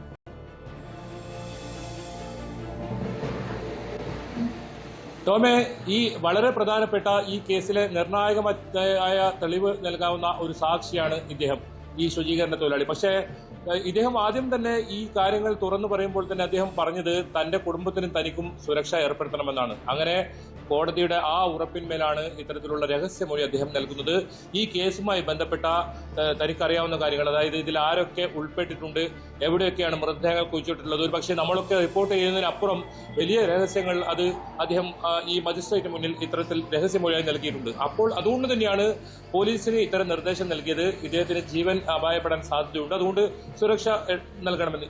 ഈ സമയം വരെയും ഈ പോലീസ് അതിന് തയ്യാറായിട്ടില്ല. ഇതിൽ പോലീസ് പറയുന്നത് വിചിത്രവാദമാണ്. അതായത് ഈ ശുചീകരണ തൊഴിലാളിയെ കണ്ടെത്താൻ സാധിക്കുന്നില്ല, അദ്ദേഹം എവിടെയാണുള്ളതെന്ന് അറിയുന്നില്ല എന്നാണ് പോലീസ് നൽകുന്ന വിശദീകരണം ഇതിനായി. പക്ഷേ ഇന്നലെ ടോം സൂചിപ്പിച്ചത് തന്നെ നമ്മൾ സ്പോട്ട് ലൈവിലാണ് ഈ കാര്യം വലിയ തോതിൽ വിഷയം ചർച്ച ചെയ്തത്. 3 മണിക്ക് നമ്മൾ പറഞ്ഞ അതേ വാർത്ത റിപ്പോർട്ട് ചെയ്ത അതേ പ്രകാരം ശുചീകരണ തൊഴിലാളി അവിടെ എത്തി, അഭിഭാഷകരുമായിട്ട് എത്തി. പക്ഷേ ഇത് തെളിവെടുപ്പ് നടത്താനായുള്ള ഉദ്യോഗസ്ഥർ, പോലീസ് ഉൾപ്പെടെയുള്ള ഉദ്യോഗസ്ഥർ ആരും തന്നെ എത്തിയില്ല. അങ്ങനെ തെളിവെടുപ്പ് നടക്കാതെ 1 മണിക്കൂർ കൊണ്ട് ഇവർ അവിടുന്ന് തിരിച്ചു പോകേണ്ട ഒരവസ്ഥയാണുള്ളത്. ഇപ്പോഴും എന്നാണ് ഈ ശുചീകരണ തൊഴിലാളി വെളിപ്പെടുത്തിയ സ്ഥലത്ത് കുളിച്ച് പരിശോധന നടത്തുക? അതിലൊരു വ്യക്തത ഇതുവരെ വന്നിട്ടില്ല. പക്ഷെ പോലീസ് പറയുന്നത് അവിടെ പരിശോധന നടത്തും, കൃത്യമായ സമയത്ത്, ഏത് സമയത്താണോ അന്വേഷണം നടന്നുകൊണ്ടിരിക്കുകയാണ് ആ സമയത്ത് അവിടെ പരിശോധന നടത്തുവാണ് ഇപ്പോഴും പറയുന്നത്. എന്തായാലും ടോം സൂചിപ്പിച്ചതുപോലെ തന്നെ ഇതിൽ ഒരുപാട് ദുരൂഹതകൾ ഇപ്പോഴും ബാക്കിയുണ്ട്. അതൊക്കെ പുറത്തു വരേണ്ടതുണ്ട്. അതിൽ ഏറ്റവും പ്രധാനമാണ് ഈ ശുചീകരണ തൊഴിലാളിയുടെ ജീവൻ അത് സുരക്ഷിതമായിരിക്കണമെന്നത്. കാരണം ഒരുപാട് അമ്മമാരുടെ, ഒരുപാട് സഹോദരിമാരുടെ ഒക്കെ കണ്ണുനീരാണ്. ആ കണ്ണുനീരിനൊക്കെ ഫലം കാണണമെങ്കിൽ ഇവിടെ ഈ പരിശോധന നടന്നതിൽ ഇത് പറയുമ്പോൾ എടുത്തു പറയേണ്ടത് 2003 ഇത്തരത്തിൽ കാണാതായ അനന്യ ഭട്ടുമായി ബന്ധപ്പെട്ട കേസ് കഴിഞ്ഞ ദിവസം നമ്മൾ റിപ്പോർട്ട് ചെയ്തതാണ്. അതിൽ പോലീസ് അന്വേഷണം ആരംഭിച്ചിരിക്കുന്നു. ഈ അനന്യ ഭട്ടിന്റെ അമ്മ ഈ നൽകിയ പരാതി അതിൽ പ്രത്യേകിച്ച് പറയുന്നുണ്ട്, ഈ ശുചീകരണ തൊഴിലാളി കുഴിച്ചിട്ട സ്ഥലത്ത് തന്റെ മകളുടെ മൃതദേഹം ഉണ്ടാവും, ആ മകളുടെ ഒരു അസ്ഥിയെങ്കിലും എടുത്ത് എനിക്ക് അന്ത്യകർമ്മങ്ങൾ ചെയ്യാൻ. ഇതാണ് ആ പരാതിയിൽ പോലും ആ അമ്മ എഴുതിയിട്ടുള്ളത്. അതുകൊണ്ട് തന്നെ വളരെ നിർണായകമാണ് ഇവിടെ കുഴിച്ചു പരിശോധിക്കുക എന്നത്. ഈ കേസിൽ ഏറ്റവും നിർണായകം ഇവിടെ കുഴിച്ചു പരിശോധിക്കുക. അത് ഇനി എന്നാണ് ഒരുപക്ഷെ തെളിവുകളൊക്കെ നഷ്ടപ്പെടാനുള്ള ഒരു സാധ്യതയൊക്കെ ഈ കാര്യത്തിലുണ്ട്. എന്തായാലും ഈ ആക്ഷൻ കമ്മിറ്റി വലിയ തോതിൽ ഇവിടെ ഉണ്ട്. അതുകൊണ്ട് തന്നെ ഈ പ്രദേശം ആക്ഷൻ കമ്മിറ്റിയുടെ നിരീക്ഷണത്തിലാണ്. അവർക്ക് അതുകൂടി ചെയ്യേണ്ട ഒരു സാഹചര്യമാണ്. ആരെങ്കിലും തെളിവ് നശിപ്പിക്കാൻ ഇവിടെ എത്തി, കാരണം ഒരു പ്രദേശത്ത് ആകെയുള്ള ഒരു പ്രദേശത്താണ് ഇത്രയും 100ഓളം മൃതദേഹങ്ങൾ കുഴിച്ചിടുകയും അതുപോലെ തന്നെ ഡീസൽ ഒഴിച്ച് കത്തിക്കുകയൊക്കെ ചെയ്യുക. അതിൽ തെളിവുകൾ എടുക്കുക വളരെ പ്രധാനമാണ്. നമുക്കിപ്പോൾ ഈ ഇവർ ആക്ഷൻ കമ്മിറ്റിക്ക് മുന്നിലുള്ളത് DNA പരിശോധന നടത്താൻ പരാതിക്കാരുണ്ട്. അവരുടെ അവർക്കൊരു ഉറപ്പുണ്ട്. അതായത് ഇവർ പറയുന്നതിന് സാമ്യമുള്ള ഒരാളെ ഈ ശുചീകരണ തൊഴിലാളി, ഇത് പുറത്ത് ഇതുവരെ വിടാത്തൊരു വാർത്തയാണ്. അതായത് ഈ അനന്യ ഭട്ട്, കാണാതായ അനന്യ ഭട്ടിന് സാമ്യമുള്ള ഒരാളെ ഈ ശുചീകരണ തൊഴിലാളി ഇവിടെ കുഴിച്ചിട്ടു എന്ന് പറയപ്പെടുന്നുണ്ട്. ആ സ്ഥലം അദ്ദേഹത്തിന് കൃത്യമായി അറിയാം. അങ്ങനെയാണെങ്കിൽ ആ മൃതദേഹം പുറത്തെടുക്കുകയാണെങ്കിൽ ഈ കേസിൽ വലിയ തുമ്മുണ്ടാകും. ഇതിലെ ആരൊക്കെയാണോ ഇതിന് പിന്നിൽ ഉണ്ടായത് അവരിലേക്ക് ഒക്കെ എത്താൻ സാധിക്കും. കൃത്യമായി ഇയാൾക്കറിയാം ആരാണെന്നുള്ളത്. അത് രഹസ്യമൊഴിയായി നൽകി കഴിഞ്ഞു. ഇനി ഈ തെളിവുകൾ കൂടി ശേഖരിക്കുകയും അത് DNA ഉൾപ്പെടെയുള്ള പരിശോധന നടത്തിയാൽ വളരെ പെട്ടെന്ന് തന്നെ ഈ പ്രതികളിലേക്ക് എത്താൻ സാധിക്കും. പക്ഷെ പോലീസിന്റെ ഭാഗത്ത് നിന്നും എവിടെയാണ് ഇതിലൊരു മെല്ലെ പോക്ക് എന്നതാണ് ഏറ്റവും പ്രധാനം. കാരണം ഈ സ്വാധീനം ഉള്ള വ്യക്തികൾ ഇതിൽ ഉൾപ്പെട്ടിട്ടുണ്ട്. അവർ ഈ കേസിൽ ഇപ്പോഴും ഇടപെടുന്നുണ്ടോ? അത്ര സംശയങ്ങളൊക്കെ വരുന്നുണ്ട്. ഏതായാലും വലിയ തോതിലുള്ള ഇവർക്ക് ഈ ആക്ഷൻ കമ്മിറ്റിക്ക് പിന്തുണയുമായി നിരവധി ആളുകൾ ഇപ്പൊ രംഗത്തെത്തുന്നുണ്ട്. അല്പസമയം മുമ്പ് ബാംഗ്ലൂരിൽ സമ്മേളനം നടന്നിട്ടുണ്ട്. ഇവിടെ ബൈജു നേരത്തെ സൂചിപ്പിച്ചത് ഈ ആക്ഷൻ കമ്മിറ്റിക്കപ്പുറം മറ്റ് ആരും ഇതിനു വേണ്ടി ഒരു മുന്നോട്ട് വരുന്നില്ല. ന്യൂസ് 18 നമ്മളാണ് ആദ്യം ഈ വാർത്ത പുറത്തുവിടുന്നത്, പുറം ലോകത്തെ അറിയിക്കുന്നത്. പക്ഷേ കർണാടകയിലെ മാധ്യമങ്ങൾ പോലും ഇത് റിപ്പോർട്ട് ചെയ്യാൻ തയ്യാറാകാത്തൊരു സംഭവം. അതിനുശേഷം മറ്റു മാധ്യമങ്ങൾ ഈ കേസ് ഏറ്റെടുത്തു, വാർത്ത നൽകി. പക്ഷേ ഈ ആക്ഷൻ കമ്മിറ്റിക്ക് അപ്പുറം എന്തുകൊണ്ടാണ് അവിടുത്തെ രാഷ്ട്രീയ കക്ഷികൾ പോലും ഈ സംഭവം ഏറ്റെടുക്കാത്തത്? സാധാരണഗതിയിൽ 1-2 ഒറ്റപ്പെട്ട സംഭവങ്ങൾ ഉണ്ടാകുമ്പോൾ പോലും വലിയ പ്രതിഷേധം ഉയരേണ്ടതാണ്. ഇവിടെ കൂട്ടക്കൊലപാതകം, 100-ലധികം പെൺകുട്ടികളും യുവതികളും ബലാത്സംഗത്തിനിരയായി കൊല്ലപ്പെട്ട അവരെ കുഴിച്ചു മൂടിയിട്ടും അതിന് വെളിപ്പെടുത്തൽ നടത്തിയിട്ടും എന്തുകൊണ്ടാണ് ഒരു രാഷ്ട്രീയ നേതാവ് പോലും ഈ വിഷയത്തിൽ ഇടപെടാത്തത്? ആരെങ്കിലും ഭയന്നിട്ടാണോ? അതല്ലെങ്കിൽ ഏതെങ്കിലും ഉന്നതരുടെ സ്വാധീനം ഇതിന് പിന്നിലുണ്ടോ?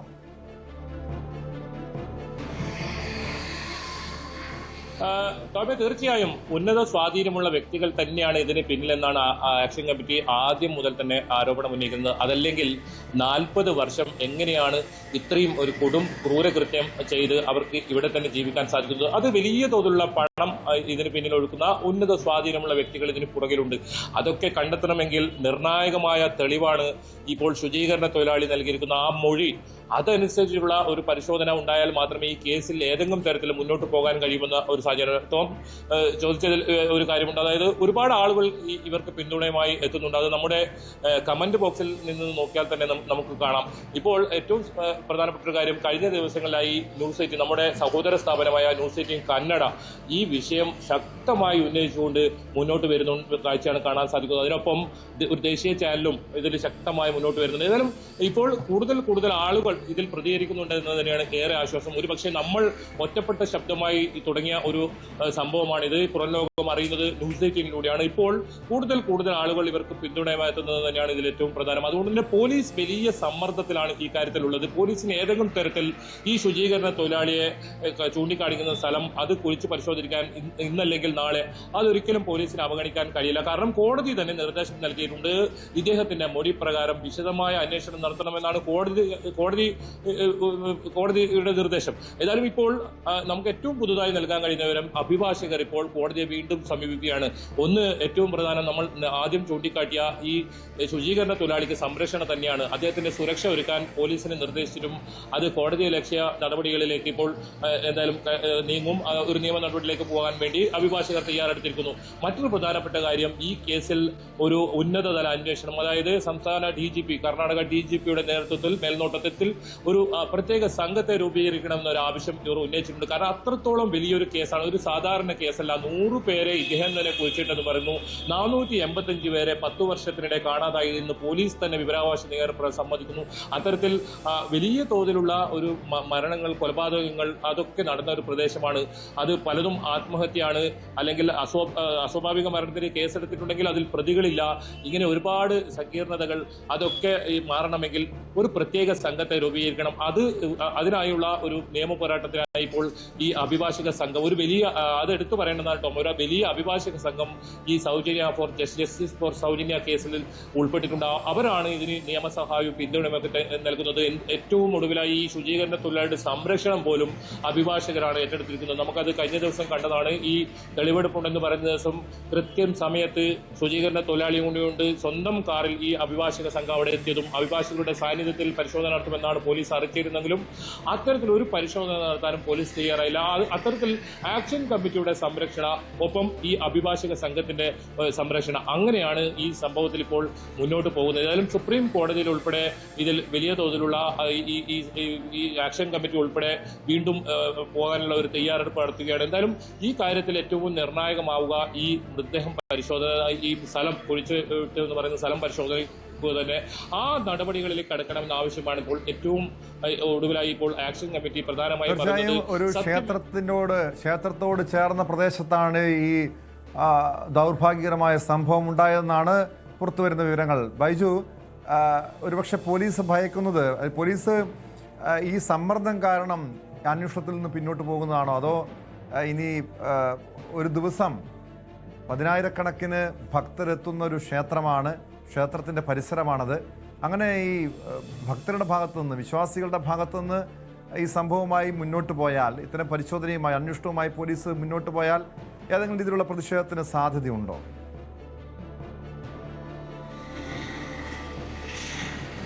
അത്തരം ഒരു പ്രതിഷേധത്തിന് ഒരു സാധ്യതയുമില്ല. കാരണം ഓരോ ആളുകളുടെ നാവിൽ നിന്നും വരുന്നത് ജസ്റ്റിസ് ഫോർ സൗജന്യ എന്ന വാക്കാണ്. ഇതിൽ പോലീസ് പറയുന്നത് ഇൻവെസ്റ്റിഗേഷൻ ഓൺ ഗോയിങ്, അതായത് ഒരു ഉചിതമായ സമയത്ത് തങ്ങൾ ഈ സ്ഥലം കുറിച്ച് ഈ പരിശോധന നടത്തും എന്നൊരു പത്രക്കുറിപ്പാണ് ഇന്നലെ ഏറ്റവും ഒടുവിലായി പോലീസിന്റെ ഭാഗത്ത് ലഭിച്ചത്. അത്തരത്തിൽ പോലീസ് അന്വേഷണം നടക്കുന്നുണ്ടെന്ന് അവകാശപ്പെടുമ്പോഴും ഇതിലൊരു പുരോഗതിയും കാണുന്നില്ല എന്നതാണ് ഇതിലേറ്റവും എടുത്തു പറയേണ്ടത്. എന്തായാലും ഇതിൽ ആക്ഷൻ കമ്മിറ്റി ഉൾപ്പെടെ അഭിഭാഷക സംഘം ഉൾപ്പെടെ അവർ കൃത്യമായി പറയുന്നത് ഈ സ്ഥലം പരിശോധിച്ച് ഈ ശുചീകരണ തൊഴിലാളിയുടെ വെളിപ്പെടുത്തൽ അത് എത്രത്തോളം സത്യമുണ്ട് എന്ന കാര്യം കണ്ടെത്തുക. ഒരുപാട് മൊഴികൾ ഇദ്ദേഹം ഇതുമായി ബന്ധപ്പെട്ട് നൽകിയിട്ടുണ്ട്. പിന്നീട് അത്തരം നടപടികളിലേക്ക് പോലീസ് കടക്കും. പ്രതികളെ കുറിച്ചുള്ള, അതായത് ഇത്തരം സംഭവങ്ങൾ നീച പ്രവൃത്തി ചെയ്തവരെ കുറിച്ചുള്ള കൃത്യമായ വിവരങ്ങൾ അത് രഹസ്യമൊഴിയായി തന്നെ മജിസ്ട്രേറ്റിന് മുന്നിൽ രേഖപ്പെടുത്തിയിട്ടുണ്ട്. പ്രത്യേകിച്ച് നേരത്തെ നമ്മൾ ചൂണ്ടിക്കാട്ടിയതുപോലെ തന്നെ ജീവനും അതുപോലെ തന്നെ തന്റെ കുടുംബത്തിനുമൊക്കെ വലിയ ഇത്തരത്തിൽ അപായപ്പെടാൻ സാധ്യതയുണ്ട്. താൻ ഏതെങ്കിലും വിധത്തിൽ കൊല്ലപ്പെട്ടാൽ പോലും തന്റെ തെളിവുകളെല്ലാം അത് തന്റെ അഭിഭാഷകനെ, സുപ്രീം കോടതി അഭിഭാഷകനെ ഏൽപ്പിച്ചിട്ടുണ്ടെന്ന് അദ്ദേഹം നേരത്തെ തന്നെ വ്യക്തമാക്കിയിരുന്നതാണ്. അതുകൊണ്ട് തന്നെ എന്തായാലും ഈ കേസിൽ ഇദ്ദേഹം, ഈ സാക്ഷി ജീവിച്ചിരിക്കേണ്ടത് വളരെ പ്രധാനമാണ്. ഏതെങ്കിലും തരത്തിൽ സാക്ഷിയെ ഇല്ലാതാക്കാനുള്ള ശ്രമം ഉണ്ടാകും. അത് നമ്മൾ തന്നെ കണ്ടതാണ്. മാധ്യമപ്രവർത്തനം പോലും കഴിയാത്ത, റിപ്പോർട്ടിംഗ് ചെയ്യാൻ കഴിയാത്ത ഒരു മേഖല. അവിടെ ഈ സാക്ഷിയെ നമ്മൾ ഈ കോടതിയിൽ കൊണ്ടുവരുമ്പോൾ കണ്ട കാഴ്ച ദൃശ്യങ്ങൾ നമുക്ക് നോക്കിയാൽ തന്നെ മനസ്സിലാക്കും എത്രത്തോളം ഗൗരവമുള്ള ഒരു വിഷയമാണെന്നത്. എന്നിട്ടും പോലീസിന്റെ ഭാഗത്തുനിന്ന് ഈ ഒരു അന്വേഷണം ഓൺ ഗോയിങ് ഇത്തരത്തിൽ പുരോഗമിക്കുകയാണെന്ന് പറയുമ്പോഴും എന്തുകൊണ്ട് ഏറ്റവും പ്രധാനമായ ഈ വെളിപ്പെടുത്തൽ നടത്തിയ പ്രദേശം പരിശോധിക്കുക, അവിടെ സീൽ ചെയ്ത് ആ ഭാഗത്ത് ആരെങ്കിലും പ്രവേശിക്കാത്ത രീതിയിൽ പോലീസ് കാവലെടുത്തുക, അങ്ങനെ ഒരു നടപടിയും അവിടെ നടന്നിട്ടില്ല. ഈ നഗരത്തിന് 4 കിലോമീറ്റർ മാത്രം അകലെ ഒരു മരങ്ങളൊക്കെ നിറഞ്ഞു നിൽക്കുന്ന ഒരേ പ്ലോട്ടിലാണ് ഈ മുഴുവൻ മൃതദേഹങ്ങളും കുഴിച്ചിട്ടെന്ന് പറയുന്നത്. അതിൽ കൃത്യമായി ഇയാൾ ഇപ്പോഴും ഓർക്കുന്നുണ്ട്, വർഷങ്ങൾക്ക് ഇപ്പോഴും ഇയാൾ ഓർക്കുന്നുണ്ട് അതെവിടെയൊക്കെയാണ് കുഴിച്ചിട്ടെന്നത്. നേരത്തെ ഇതിന് തെളിവായി ഇയാൾ കുഴിച്ചിട്ട ഒരു സ്ഥലത്തു നിന്നും ഇത്തരത്തിലുള്ള മൃതദേഹാവശേഷം പുറത്തേക്ക് എടുത്തു. അതൊരു തലയോട്ടി മാത്രമായി ലഭിച്ചെങ്കിലും അത് ഫോറൻസിക് പരിശോധനയ്ക്കായി ഇപ്പോൾ അയച്ചിട്ടുണ്ട്. എന്തായാലും അനന്യ ഭട്ടിന്റെ അവിടെ മൃതദേഹം ആ മണ്ണിനടിയിലുണ്ടോ, അത്തരത്തിൽ ഒരുപാട് ആളുകളുടെ ഇത്തരത്തിൽ കാണാതായതും അത്തരമുള്ള ആളുകളുടെ ഒക്കെ മൃതദേഹങ്ങൾ ആ മണ്ണിനടിയിലുണ്ടോ, ഈ രഹസ്യങ്ങളൊക്കെ മണ്ണിനടിയിൽ മൂടപ്പെട്ട് കിടക്കുന്ന ആ രഹസ്യങ്ങളൊക്കെ പുറത്തു വരേണ്ടതുണ്ട്. അതിന് ഏറ്റവും പ്രധാനം ഈ മണ്ണെടുത്ത് പരിശോധന നടത്തുകയാണ്. വലിയ ആഴമുള്ള കുഴിയൊന്നും എടുത്ത് പരിശോധിക്കേണ്ടതില്ല എന്നാണ് ഈ ശുചീകരണ തൊഴിലാളി നമ്മോട് പറഞ്ഞത്. ഞാൻ അദ്ദേഹത്തോട് സംസാരിച്ചൊരു വ്യക്തിയാണ്. അദ്ദേഹം പറഞ്ഞത് ചെറിയ മണ്ണ് മാത്രം നീക്കി അവിടെ ഇങ്ങനെ നേരെ കുഴിച്ചിടുന്ന സാഹചര്യമാണ് ഉണ്ടായത്. അന്ന് വലിയ ഭീഷണി ഉണ്ടായിരുന്നു, ഇവരുടെ ഗുണ്ടകളുടെ സംഘം ഉണ്ടായിരുന്നു, തന്നെ കൊല്ലുമെന്ന് പറഞ്ഞുകൊണ്ട് താനിങ്ങനെ ചെയ്തതാണ്. തനിക്ക് പിന്നീട് അവിടെ നിന്നും പോയതിനു ശേഷം ഉറങ്ങാൻ ഒരു രാത്രി പോലും താൻ ഉറങ്ങിയിട്ടില്ല എന്നാണ്. ഒരു ദിവസം അത് മുഴുവൻ എടുത്ത് അത് ആ മൃതദേഹങ്ങളൊക്കെ എടുത്ത് ഇതിൽ ഉൾപ്പെട്ടിട്ടുള്ള ആളുകളെ ഇദ്ദേഹം നൽകിയ മൊഴി പ്രകാരം അവരെ ജയിലിലേക്ക് എത്തിക്കുക, നിയമത്തിന് മുന്നിൽ എത്തിക്കുക, അതാണ് താൻ ലക്ഷ്യമിടുന്നത്. അത്ര വരെ തനിക്ക് ജീവിച്ചിരിക്കണമെന്ന്, അതുകൊണ്ടാണ് തനിക്ക് സുരക്ഷ വേണമെന്ന് അദ്ദേഹം ആവശ്യപ്പെട്ടത്. പക്ഷേ ഈ അദ്ദേഹത്തിന് സുരക്ഷ നൽകാൻ തയ്യാറായില്ല. ഏതായാലും ആക്ഷൻ കമ്മിറ്റി അദ്ദേഹത്തിന് കൃത്യമായ സുരക്ഷ നൽകുന്നുണ്ട്. അതിന് എത്ര നാൾ അല്ലെങ്കിൽ എത്ര സമയം വരെ ഒന്നും പറയാൻ പറ്റില്ല, കാരണം ഏത് സമയത്തും അപകടപ്പെട്ടേക്കാം. അതിനു മുമ്പ് ഈ പോലീസിന്റെ നടപടി ഉണ്ടാകേണ്ടതുണ്ട്. ഏതായാലും ഈ കാര്യത്തിൽ ഈ നിയമം കോടതിയിലേക്ക് വീണ്ടും ഇവർ പോവുകയാണ്. അത് കർണാടക ഹൈക്കോടതിയുണ്ട്, അതുപോലെ തന്നെ സുപ്രീം കോടതിയുണ്ട്. എന്തായാലും വളരെ വൈകാതെ തന്നെ അത്തരം നടപടികളിലേക്ക് പോലീസിന് കടക്കേണ്ടി വരുന്ന കാര്യത്തിൽ ഒരു സംശയവുമില്ല. ടോം. കെ വി ബൈജു സൂചിപ്പിച്ചതുപോലെ പതിറ്റാണ്ടുകൾക്ക് മുൻപ് കുഴിച്ചിട്ട ആ രഹസ്യങ്ങളുടെ സത്യാവസ്ഥ എന്താണെന്ന് പുറത്ത് വരണം. അതിനുവേണ്ടിയുള്ള നിയമപോരാട്ടം നടക്കുന്നുണ്ട്. പക്ഷേ ഇവിടെ ഏറെ നിർണായകമായിട്ടുള്ളത്, അല്ലെങ്കിൽ കോടതി ഇടപെട്ടിട്ടും ഈ ശുചീകരണ തൊഴിലാളിക്ക്, വെളിപ്പെടുത്തൽ നടത്തിയ വ്യക്തിക്ക് സംരക്ഷണം എന്തുകൊണ്ട് പോലീസ് നൽകുന്നില്ല? ഇത് ആശങ്കപ്പെടുത്തുന്ന കാര്യമാണ്. ഏതെങ്കിലും രീതിയിലുള്ള അട്ടിമറി ശ്രമം ഈ സംഭവത്തിന് പിന്നിലുണ്ടോ എന്ന് സംശയിക്കണം. കോഴിക്കോട് മാവൂരിലെ മോഷണ പരമ്പരയിൽ പ്രതിപിടിയിൽ 10 കടകളിൽ മോഷണം നടത്തിയ അസം സ്വദേശിയായ ജിയാബുർ റഹ്മാനാണ് പിടിയിലായത്. CCTV ദൃശ്യങ്ങൾ കേന്ദ്രീകരിച്ച് നടത്തിയ അന്വേഷണത്തിലാണ് പ്രതിപിടിയിലായത്. വിവരങ്ങളുമായി അഭിലാഷ് രാധാകൃഷ്ണൻ ചേരുന്നുണ്ട്. അഭിലാഷ്, കഴിഞ്ഞ ഈ മാവൂരിൽ വലിയ രീതിയിലുള്ള മോഷണ പരമ്പര നടക്കുന്നു. ഈ വ്യാപാരികൾ അടക്കം വലിയ ആശങ്കയിലായിരുന്ന സാഹചര്യമുണ്ടായി. ഇപ്പോൾ എങ്ങനെയാണ് ഈ പ്രതിയെ പിടികൂടാൻ കഴിഞ്ഞത്? ടോം, കഴിഞ്ഞ ചൊവ്വാഴ്ചയാണ് മാവൂർ പ്രദേശത്ത് 3 പ്രദേശങ്ങളിലായിട്ട് ഒരു മോഷണ പരമ്പര തന്നെ ഉണ്ടാവുന്നത്. അതിനുശേഷം ഇന്നാണ് ഇപ്പോൾ പ്രതി പിടിയിലായിരിക്കുന്നത്. പ്രതി പിടിയിലാവാനുള്ള പ്രധാനപ്പെട്ട കാരണം എന്ന് പറയുന്നത് പ്രതി തന്നെ ഒരു ലൂപ്പ് ഹോൾ ഉണ്ടാക്കി കൊടുത്തു. അതായത് ഈ മോഷണം നടത്തിയ കടകളിലെ എല്ലാ CCTVകളിലും ഇയാളുടെ മുഖം പതിഞ്ഞിരുന്നു. ഇതാണ് ഈ കേസിൽ നിർണായകമായത്. ഇയാൾ മാവൂരിലുള്ള മാവൂർ അങ്ങാടി, പൈപ്പ് ലൈൻ, അതുപോലെ ആലിൻ ചുവട് എന്നിങ്ങനെ മൂന്ന് സ്ഥലങ്ങളിലുള്ള 10 കടകളിൽ പുലർച്ചെ 12 മണി മുതൽ 3 മണി വരെയുള്ള 3 മണിക്കൂറിൽ 10 കടകളിൽ പൂട്ട് പൊളിച്ചകത്ത് കയറി മോഷണം നടത്തി എന്നുള്ളതാണ് ഇയാളെ പറ്റി പ്രധാനമായിട്ട് വരുന്നത്. അതായത് വളരെ ചുരുങ്ങിയ സമയം കൊണ്ട് നിരവധി കടകളിൽ കയറി മോഷണം നടത്താനുള്ള പ്രാവീണ്യമുള്ള ഒരു പഠിച്ച കള്ളനാണ് ഈ അറസ്റ്റിലായ അസം സ്വദേശി ജിയാബുർ റഹ്മാൻ. ഇയാൾക്കെതിരെ പല പോലീസ് സ്റ്റേഷൻ പരിധികളിലായിട്ട് നിരവധി മോഷണ കേസുകളും മോഷണ ശ്രമ കേസുകളും നിലവിലുണ്ട്. അപ്പോൾ ഇയാൾ കേരളത്തിലെത്തി. കേരളത്തിൽ കോഴിക്കോട് മാവൂരാണ് ഇയാൾ ഇപ്പോൾ അവസാനമായി തെരഞ്ഞെടുത്തത്. പക്ഷേ അവിടെ വെച്ചിട്ടാണ് ഇയാൾക്ക് പിടിവീഴുന്നത്. അരീക്കോട് നിന്നിട്ടാണ് പോലീസ് ഇയാൾ അറസ്റ്റ് ചെയ്തത്. അതായത് ചൊവ്വാഴ്ച പുലർച്ചെ 12 മണിക്ക് തിരഞ്ഞെടുത്ത കുറച്ച് കടകളിൽ മാവൂർ അങ്ങാടിയിലെയും പൈപ്പിൻ ചുവടിലെയും അതുപോലെ പൈപ്പ് ലൈൻ ജംഗ്ഷനിലെയും ഒക്കെ ആലിൻ ചുവട്, പൈപ്പ് ലൈൻ ജംഗ്ഷൻ തുടങ്ങിയ സ്ഥലങ്ങൾ തിരഞ്ഞെടുക്കുന്നു മോഷണത്തിനായിട്ട്. പുലർച്ചെ 12 മണിക്ക് തന്നെ ഇയാൾ കടകളിലെത്തുന്നു. കടകളിലെ പൂട്ടുകൾ പൊളിക്കുന്നു. അതിനുശേഷം കടകളിൽ കയറി മോഷണം നടത്തുന്നു. ചൊവ്വാഴ്ച വെളുപ്പിന് കട തുറക്കാനെത്തിയ ഉടമസ്ഥരാണ് തങ്ങളുടെ കടകളുടെ പൂട്ട് തകർത്ത് ഷട്ടർ തുറന്നു കിടക്കുന്ന ഒരു സാഹചര്യം കാണുകയും കയറി പരിശോധിക്കുമ്പോൾ പല കടകളിലും 2000 മുതൽ 3000 രൂപ വരെ കള്ളൻ മോഷ്ടിച്ചു കൊണ്ടുപോയതായും പല കടകളിലെയും സാധന സാമഗ്രികളും എടുത്തുകൊണ്ടുപോയതായിട്ടും അവർക്ക് ശ്രദ്ധയിൽപ്പെടുകയും പിന്നെ അവർ മാവൂർ പോലീസ് സ്റ്റേഷനിലേക്ക് അറിയിക്കുകയുമായിരുന്നു. തുടർന്ന് medical college sub division assistant commissioner ഉമേഷിന്റെ നേതൃത്വത്തിലുള്ള സംഘം സ്ഥലത്ത് പരിശോധന നടത്തുകയും അതുപോലെ തന്നെ ഫോറൻസിക് ഡോഗ് സ്ക്വാഡ് സ്ഥലത്ത് പരിശോധന നടത്തിയപ്പോഴാണ് ഇത്തരത്തിൽ ഇങ്ങനെ വലിയ രീതിയിലുള്ള ഒരു മോഷണ പരമ്പരയാണ് നടന്നിട്ടുള്ളതെന്ന് വ്യക്തമാകുന്നത്. തുടർന്ന് നടത്തിയ CCTV പരിശോധിച്ച് നടത്തിയ അന്വേഷണത്തിലാണ് ജിയാബുർ റഹ്മാൻ എന്ന് പറയുന്ന പഠിച്ച കള്ളൻ പിടിയിലാവുന്നത്. ഇയാൾ തിരഞ്ഞെടുത്ത കടകൾ, അതിൽ സ്റ്റേഷനറി കടകളുണ്ട്, പാൻ ഷോപ്പ് ഉണ്ട്, ടെക്സ്റ്റൈൽസ് ഉണ്ട്, ഗാർമെന്റ്സ് കടകളുണ്ട്. അങ്ങനെ സാധാരണക്കാരുടെ കടകളാണ് ഇയാൾ തിരഞ്ഞെടുത്തത്. അതും വളരെ ചെറിയ തുകകളാണ് അവിടെ ഉണ്ടായിരുന്നത് എന്ന് തിരിച്ചറിഞ്ഞിട്ടും ആ കടകളിലേക്ക് പരിശോധിക്കേണ്ടത്. നേരത്തെ അഭിലാഷ് സൂചിപ്പിച്ചതുപോലെ അത്ര തന്ത്രപരമായി മോഷണം നടത്തുന്നു. അങ്ങനെ ആ ഒരു രാത്രി മുഴുവൻ വിവിധ കടകളിൽ കയറിയിട്ടും പോലീസിൻ്റെ കണ്ണിൽപ്പെട്ടില്ല. ഒടുവിൽ ഇയാൾ CCTVയിൽ കുടുങ്ങുന്നു. പിന്നീട് ഈ പ്രതിയിലേക്ക്, അസം സ്വദേശിയിലേക്ക് തന്നെ അന്വേഷണം എത്തുന്നു. ഇയാളുടെ ഒരു പശ്ചാത്തലം കൂടി പരിശോധിക്കേണ്ടതാണ്. സ്വാഭാവികമായും ഇതുപോലെ വൈദഗ്ധ്യമുള്ള അല്ലെങ്കിൽ കവർച്ച നടത്താൻ ഇത്രയും വൈദഗ്ധ്യമുള്ള ഒരു വ്യക്തിയുടെ പശ്ചാത്തലം പരിശോധിച്ചാൽ ഇതിനു മുൻപും മോഷണം നടത്തിയിട്ടുള്ള വ്യക്തിയാകാം. അങ്ങനെ ഏതെങ്കിലും ഇയാളുടെ ഒരു കേസുകളുടെ ഒരു ലിസ്റ്റ് ലഭ്യമായിട്ടുണ്ടോ? ഇതിനു മുൻപ് ഏതെങ്കിലും കേസുകളിൽ കവർച്ചാ കേസുകളടക്കം പ്രതി ചേർക്കപ്പെട്ടിട്ടുള്ള വ്യക്തിയാണോ ഇയാൾ? ടോം നിരവധി പോലീസ് സ്റ്റേഷന് കീഴിലുള്ള കേസുകളിൽ ഇയാൾ പ്രതിയാണ്. അതായത് മോഷണ ശ്രമം തുടങ്ങിയ കേസുകളിൽ പ്രതിയാണ്. പല കേസുകളിലും ഇയാൾ ശിക്ഷിക്കപ്പെട്ടിട്ടുണ്ട്. എന്നാൽ പുറത്തിറങ്ങിയ ശേഷം ഇയാൾ വീണ്ടും തൻ്റെ മോഷണം എന്ന് പറയുന്ന കല തുടർന്നു കൊണ്ടുപോകുന്ന ഒരു വ്യക്തിയെന്നാണ് നമുക്ക് മനസ്സിലാവുന്നത്. മാത്രമല്ല അങ്ങനെ വലിയ മോഷണം, വലിയ കടകൾ, വലിയ ജ്വല്ലറികളൊക്കെ അങ്ങനെയൊന്നുമല്ല, ചെറിയ ചെറിയ മോഷണങ്ങൾ പിടിച്ചുപറി തുടങ്ങിയിട്ടുള്ള കാര്യങ്ങളാണ് ഇയാൾ തരുന്നത്. ഇയാൾ ഇത് തന്നെ ഒരു തൊഴിലാക്കിയിരിക്കുന്ന ഒരു വ്യക്തി എന്ന് വേണം നമുക്ക് മനസ്സിലാക്കാൻ. മാത്രമല്ല വളരെ വേഗം കടകൾ തുറക്കാനും, അത് കാരണം നമുക്കറിയാം 3 മണിക്കൂർ കൊണ്ടാണ് 10 കടകൾ ഒരു കള്ളൻ മോഷ്ടിച്ചിരിക്കുന്നത്. അതും അടുത്തടുത്ത പ്രദേശങ്ങളല്ല, 3 കവലകളിലുള്ള 10 കടകളെ തിരഞ്ഞെടുത്ത് മോഷ്ടിക്കുകയാണ് ചെയ്തത്. ഈ കടകളെ എങ്ങനെ കൃത്യമായി ഇയാൾ തിരഞ്ഞെടുത്തു എന്നുള്ള കാര്യമൊക്കെ ഇനി അന്വേഷണത്തിലാണ് തെളിയേണ്ടത്. ഓരോ കടകളിലും കയറി പൂട്ട് പൊളിച്ച് ഷട്ടർ പൊളിച്ച് അകത്ത് കയറി പല കടകളിലെയും ചില്ലുകൾക്ക് പൊട്ടിച്ചത് എന്തിനാണ്? അയാളുടെ ഒരു മോഷണത്തിൻ്റെ ഒരു മോഡ് ഓഫ് ഓപ്പറാൻഡി അങ്ങനെയാണോ എന്നൊക്കെയുള്ള കാര്യങ്ങളൊക്കെ ഇനി പരിശോധിക്കേണ്ടതുണ്ട്. പക്ഷേ ഇയാൾ മോഷണം നടത്താൻ വിദഗ്ധനാണെങ്കിലും മോഷണം പിടിക്കപ്പെടുന്നതിൽ അയാൾ അത്ര വിദഗ്ധനല്ല.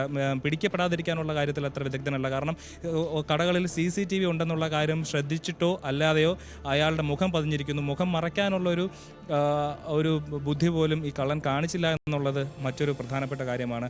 എന്തായാലും 10 കടകൾ മോഷ്ടിച്ച് രക്ഷപ്പെട്ടതും വേറൊരു പ്രധാനപ്പെട്ട കാര്യം, മാവൂർ പോലീസ് സ്റ്റേഷന് തൊട്ടടുത്തുള്ള ഈ സ്ഥലത്താണ് ഈ മോഷണം നടന്നിരിക്കുന്നത്. അതുകൊണ്ട് തന്നെ പോലീസ് സ്റ്റേഷൻ്റെ മൂക്കിന് തുമ്പിൽ ഇത്തരത്തിലൊരു മോഷണം നടന്ന് 2 ദിവസത്തിനുള്ളിൽ തന്നെ പ്രതിയെ പിടിക്കാൻ കഴിഞ്ഞതിൽ പോലീസിനെ മുഖം രക്ഷിക്കാനുള്ളൊരു ഇതുകൂടെ ഈ കേസിലുണ്ട്. എന്തായാലും ഇയാൾ നടത്തിയ മറ്റ് കേസുകളിലും ഒക്കെ ഇനിയിപ്പോൾ തുമ്പില്ലാത്ത കേസുകളെല്ലാം ഇനി പോലീസിനെ അന്വേഷിച്ച് കണ്ടെത്താം. ഇയാൾക്ക് മേലിൽ ശിക്ഷ വാങ്ങിച്ചു കൊടുക്കാമെന്നുള്ളതാണ് ഇതിൽ മറ്റൊരു പ്രധാന. തീർച്ചയായും അതെല്ലാം പുറത്തു വരേണ്ടതാണ്. അതിലേക്ക് പോലീസ് അന്വേഷണം നീക്കിയിട്ടുണ്ട്. മറ്റൊരു പ്രധാനപ്പെട്ട, അതായത് കോഴിക്കോട് നിന്ന് കൊച്ചിയിലേക്ക് വരുമ്പോൾ, കൊച്ചിയിൽ കഴിഞ്ഞ ദിവസം ATM കവർച്ച ലക്ഷ്യമിട്ടെത്തിയ ഹരിയാന സംഘത്തെ, കുപ്രസിദ്ധ മോഷ്ടാക്കളെ പോലീസ് പിടികൂടിയിരുന്നു. ഇവർ നിരവധി കേസുകളിലെ പ്രതികളെന്ന, കുപ്രസിദ്ധ മോഷ്ടാക്കളെന്ന വിവരമാണ് പോലീസ് നൽകുന്നത്. കുപ്രസിദ്ധ കുറ്റവാളി സദാമിൻ്റെ നേതൃത്വത്തിലുള്ള സംഘമാണ് കവർച്ചയ്ക്ക് പദ്ധതിയിട്ടതെന്നാണ് പോലീസ് നിഗമനം. സദാമിന് പുറമെ വാഹനമോഷണത്തിൽ നിരവധി കേസുകളുള്ള രാജസ്ഥാൻ ഭരത്പൂർ സ്വദേശി സൈക്കൂളാണ് പിടിയിലായവരിൽ പ്രധാനി. ഹരിയാന നൂഹ് സ്വദേശി നജീർ അഹമ്മദാണ് പിടിയിലായ മറ്റൊരാൾ. 3 പേരും റിമാൻഡിലാണ്. വിവരങ്ങളുമായി ആജ്ഞ രവീന്ദ്രൻ ചേരുന്നുണ്ട്. ആജ്ഞ, കഴിഞ്ഞ ദിവസമാണ് മോഷ്ടിച്ച കണ്ടെയ്നറിലെത്തി കേരളത്തിലേക്കെത്തി ATM കവർച്ച ലക്ഷ്യമിടുന്നത്, പോലീസിന്റെ പിടിയിലാകുന്നത്. ഇവരെക്കുറിച്ച് അന്വേഷിച്ചപ്പോൾ ഞെട്ടിപ്പിക്കുന്ന വിവരങ്ങൾ പോലീസിന് ലഭിക്കുന്നു. ഇവർ കുപ്രസിദ്ധ മോഷ്ടാക്കളാണെന്ന് പറയുന്നു. ആദ്യമായിട്ടാണോ കേരളത്തിലെത്തിയത്? ഇവർ എങ്ങനെയായിരുന്നു ഈ കവർച്ച ആസൂത്രണം ചെയ്തത്?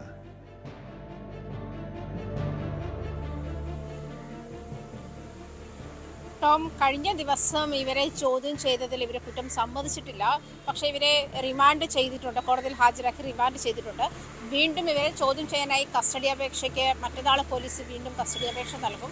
തമിഴ്നാട് പോലീസിന്റെ ഇൻഫർമേഷൻ അനുസരിച്ചിട്ടാണ് കേരളത്തിലേക്ക് ഇത്തരത്തിൽ ഈക്കോ കാർ മോഷ്ടിച്ച ശേഷം ഒരു കണ്ടെയ്നറുമായി കുറച്ച് ആളുകൾ കേരളത്തിലേക്ക് കടന്നിട്ടുണ്ട് എന്നുള്ള ഇൻഫർമേഷൻ തമിഴ്നാട് പോലീസാണ് കേരളത്തിലേക്ക് നൽകുന്നത്. അതേ തുടർന്ന് മൊത്തത്തിൽ നിരീക്ഷണത്തിലായിരുന്നു. അങ്ങനെയാണ് രാജസ്ഥാൻ രജിസ്ട്രേഷനുള്ള ഈ കണ്ടെയ്നർ കണ്ടെത്തുന്നതും ഇതിലുള്ള ആളുകളെ പിടികൂടുന്നതുമായ ഒരു സാഹചര്യത്തിലേക്ക് പോകുന്നത്. പക്ഷേ ഇവരുടെ ഒരു രീതി ടോം സൂചിപ്പിച്ചതുപോലെ തന്നെ ഹരിയാനയിലെ കുപ്രസിദ്ധയായ കുറ്റവാളി സദ്ദാം എന്ന് പറയുന്ന ആളുടെ നേതൃത്വത്തിലുള്ള സംഘമാണ് കേരളത്തിലെത്തി മോഷണം നടത്തുന്നത്. ഇവരുടെ ഒരു സ്ഥിരം രീതി ഇത് തന്നെയാണ്. കാരണം മറ്റു സംസ്ഥാനങ്ങളിലേക്ക് പോവുക, കണ്ടെയ്നറുകളിൽ പോയി ATM മോഷണം നടത്തുക, അതിനുശേഷം അവിടെ കണ്ടെയ്നറുകളിൽ പോയി അവിടെ പ്രദേശത്തു നിന്നും കാറുകൾ മോഷ്ടിച്ച ശേഷം അതിൽ നടന്നാണ് ATM ഒക്കെ ലൊക്കേറ്റ് ചെയ്തത്. അതിനുശേഷം ഈ കണ്ടെയ്നർ കൊണ്ടിട്ട് മുന്നേ വശത്തെ കാഴ്ച മറച്ച ശേഷം ഗ്യാസ് കട്ടർ കൊണ്ട് ATM കവർച്ച നടത്തുകയാണ് പതിവെന്നാണ് ലഭിക്കുന്ന വിവരം. അങ്ങനെയാണ് പോലീസിന്. അതേ തുടർന്നാണ് ഈ കണ്ടെയ്നർ, അതേസമയം കണ്ടെയ്നർ മറ്റ് സംസ്ഥാനങ്ങളിലേക്ക് നടക്കുന്ന എല്ലാ നിയമവശങ്ങളും പാലിച്ചു തന്നെയാണ് കണ്ടെയ്നറുകൾ വരുന്നതും. കാരണം കണ്ടെയ്നറുകളിൽ 8 ലക്ഷത്തോളം രൂപ വില വരുന്ന AC കണ്ടെത്തിയിട്ടുണ്ടായിരുന്നു. ഇതിന്റെ ബില്ലുകൾ CGST, GST തുടങ്ങിയ അവ അടച്ച ബില്ലുകൾ അതൊക്കെ കൃത്യമായിരുന്നു. അതായത് എല്ലാ ചെക്ക് പോസ്റ്റുകളും തരണം ചെയ്തു വരാനുള്ള എല്ലാ നിയമവശങ്ങളും നിയമം പാലിച്ചു തന്നെയാണ് കണ്ടെയ്നർ യാത്ര ചെയ്തത്. അതേസമയം ഈ കണ്ടെയ്നർ ഉപയോഗിക്കുന്നത് ഇത്തരത്തിലുള്ള ATM കവർച്ചയ്ക്ക് വേണ്ടിയിട്ടാണ് എന്നുള്ള ഇൻഫർമേഷനാണ് ലഭിക്കുന്നത്. വലിയ കവർച്ചാ സംഘത്തിന്റെ തലവനാണ് സദ്ദാം. അതേസമയം സൈക്കിൾ എന്ന് പറയുന്ന ഈ കൂട്ടത്തിൽ മറ്റ് രാജസ്ഥാൻ സ്വദേശിയായ സൈക്കിളാണ് കഴിഞ്ഞ ദിവസം ഈ പനങ്ങാട് പോലീസ് സ്റ്റേഷന്റെ ടോയ്ലറ്റ് ജനൽ തകർത്ത് രക്ഷപ്പെടാൻ ശ്രമിച്ചതും പോലീസുകാരെ ചവിട്ടി വീഴ്ത്തിയതും. സൈക്കിളിനെതിരെ അങ്ങനെ ജാമ്യമില്ലാത്ത വകുപ്പ് പ്രകാരമാണ് കേസെടുത്തിരുന്നത്. മറ്റൊന്ന് ATM മോഷണവുമായി ബന്ധപ്പെട്ട് ATM തകർക്കാൻ ഉപയോഗിക്കുന്ന സാധന സാമഗ്രികൾ, അതായത് ഈ ഗ്യാസ് കട്ടർ ഉൾപ്പെടെയുള്ള സാധന സാമഗ്രികൾ ഇവരുടെ കൈവശം കണ്ടെത്തിയതിനെ തുടർന്നാണ് മറ്റൊരു കേസ്. എന്തായാലും ജാമ്യമില്ലാത്ത വകുപ്പ് പ്രകാരമാണ് ഇവർക്കെതിരെ കേസെടുത്തിരിക്കുന്നത്. അങ്ങനെയാണ് റിമാൻഡിലായതും. ഈ റിമാൻഡിലായത് ഇനി തമിഴ്നാട് പോലീസിനെ ഇവരെ ചോദ്യം ചെയ്യേണ്ടതുണ്ട്. അത് കേരള പോലീസ് മറ്റന്നാൾ വീണ്ടും കസ്റ്റഡി അപേക്ഷ നൽകിയ ശേഷം കസ്റ്റഡിയിൽ വാങ്ങി ഇവരെ ചോദ്യം ചെയ്യും. കാരണം ഇതുവരെ ഇവർ കുറ്റം സമ്മതിച്ചിട്ടില്ല. ഈ സദ്ദാം എന്ന് പറയുന്ന അന്തർ സംസ്ഥാന മോഷ്ടാക്കളാണ് 3 പേരാണ് പിടിയിലായിട്ടുള്ളത്. ഇവർ മാത്രമായിരുന്നു കഴിഞ്ഞ ദിവസം കേരളത്തിലേക്ക് എത്തിയതും. ഈ സംഘത്തിൽ കൂടുതൽ ആളുകളുണ്ടോ? അവരിലേക്കും അന്വേഷണം നീങ്ങുന്നുണ്ടോ?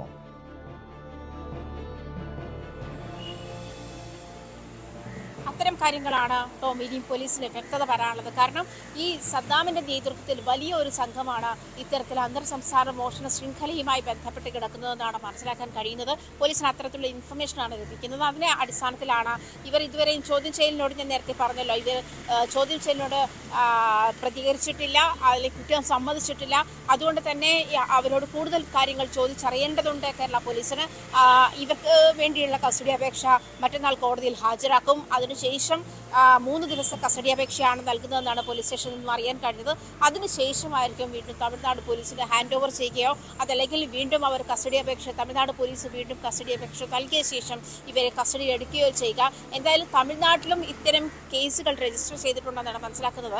അതേ തുടർന്നാണ് തിങ്കളാഴ്ച തമിഴ്നാട് പോലീസ് ഇത്തരത്തിലൊരു കണ്ടെയ്നർ ഇങ്ങോട്ടേക്ക് കടന്നിട്ടുണ്ട് എന്നുള്ള ഇൻഫർമേഷൻ കേരള പോലീസിന് നൽകുകയും അങ്ങനെ ഈ കേരളത്തിലേക്ക് വരുന്ന വണ്ടികളൊക്കെ നിരീക്ഷണത്തിലായിരുന്നതും ആ സാഹചര്യത്തിലാണ്. അങ്ങനെയാണ് രാജസ്ഥാൻ രജിസ്ട്രേഷനിലുള്ള ഈ കണ്ടെയ്നർ കണ്ടെത്തുന്നത്. അതേസമയം വാഹനം മോഷ്ടിച്ചു എന്ന് പറയുന്നതിൽ അത്തരം കാറുകളൊന്നും കണ്ടെത്താൻ ഇതുവരെയും പോലീസിന് കഴിഞ്ഞിട്ടില്ല. ഒരു ഈക്കോ കാറ് മോഷ്ടിച്ച ശേഷം കണ്ടെയ്നർ കേരളത്തിലേക്ക് വന്നുവെന്നാണ് തമിഴ്നാട് പോലീസ് കേരള പോലീസ് നൽകിയ ഇൻഫർമേഷൻ. അതനുസരിച്ച് കാർ മോഷണവുമായി വ്യക്തമാണ്. കൊച്ചിയിൽ നിന്ന് ആജ്ഞ രവീന്ദ്രനാണ് വിവരങ്ങൾ നൽകിയത്. കൊച്ചിയിലെ ATM കവർച്ച ലക്ഷ്യമിട്ടെത്തിയവർ ഹരിയാനയിലെ കുപ്രസിദ്ധ മോഷ്ടാക്കളുടെ സംഘമെന്നാണ് സൂചന. ഈ 3 അംഗ സംഘത്തിന് പുറമെ ഇവരുടെ കൂട്ടാളികളിലേക്കും അന്വേഷണം പോലീസ് വ്യാപിപ്പിച്ചിട്ടുണ്ട്. സ്പോട്ട് ലൈവ് പൂർണ്ണമാകുന്നു. നമസ്കാരം.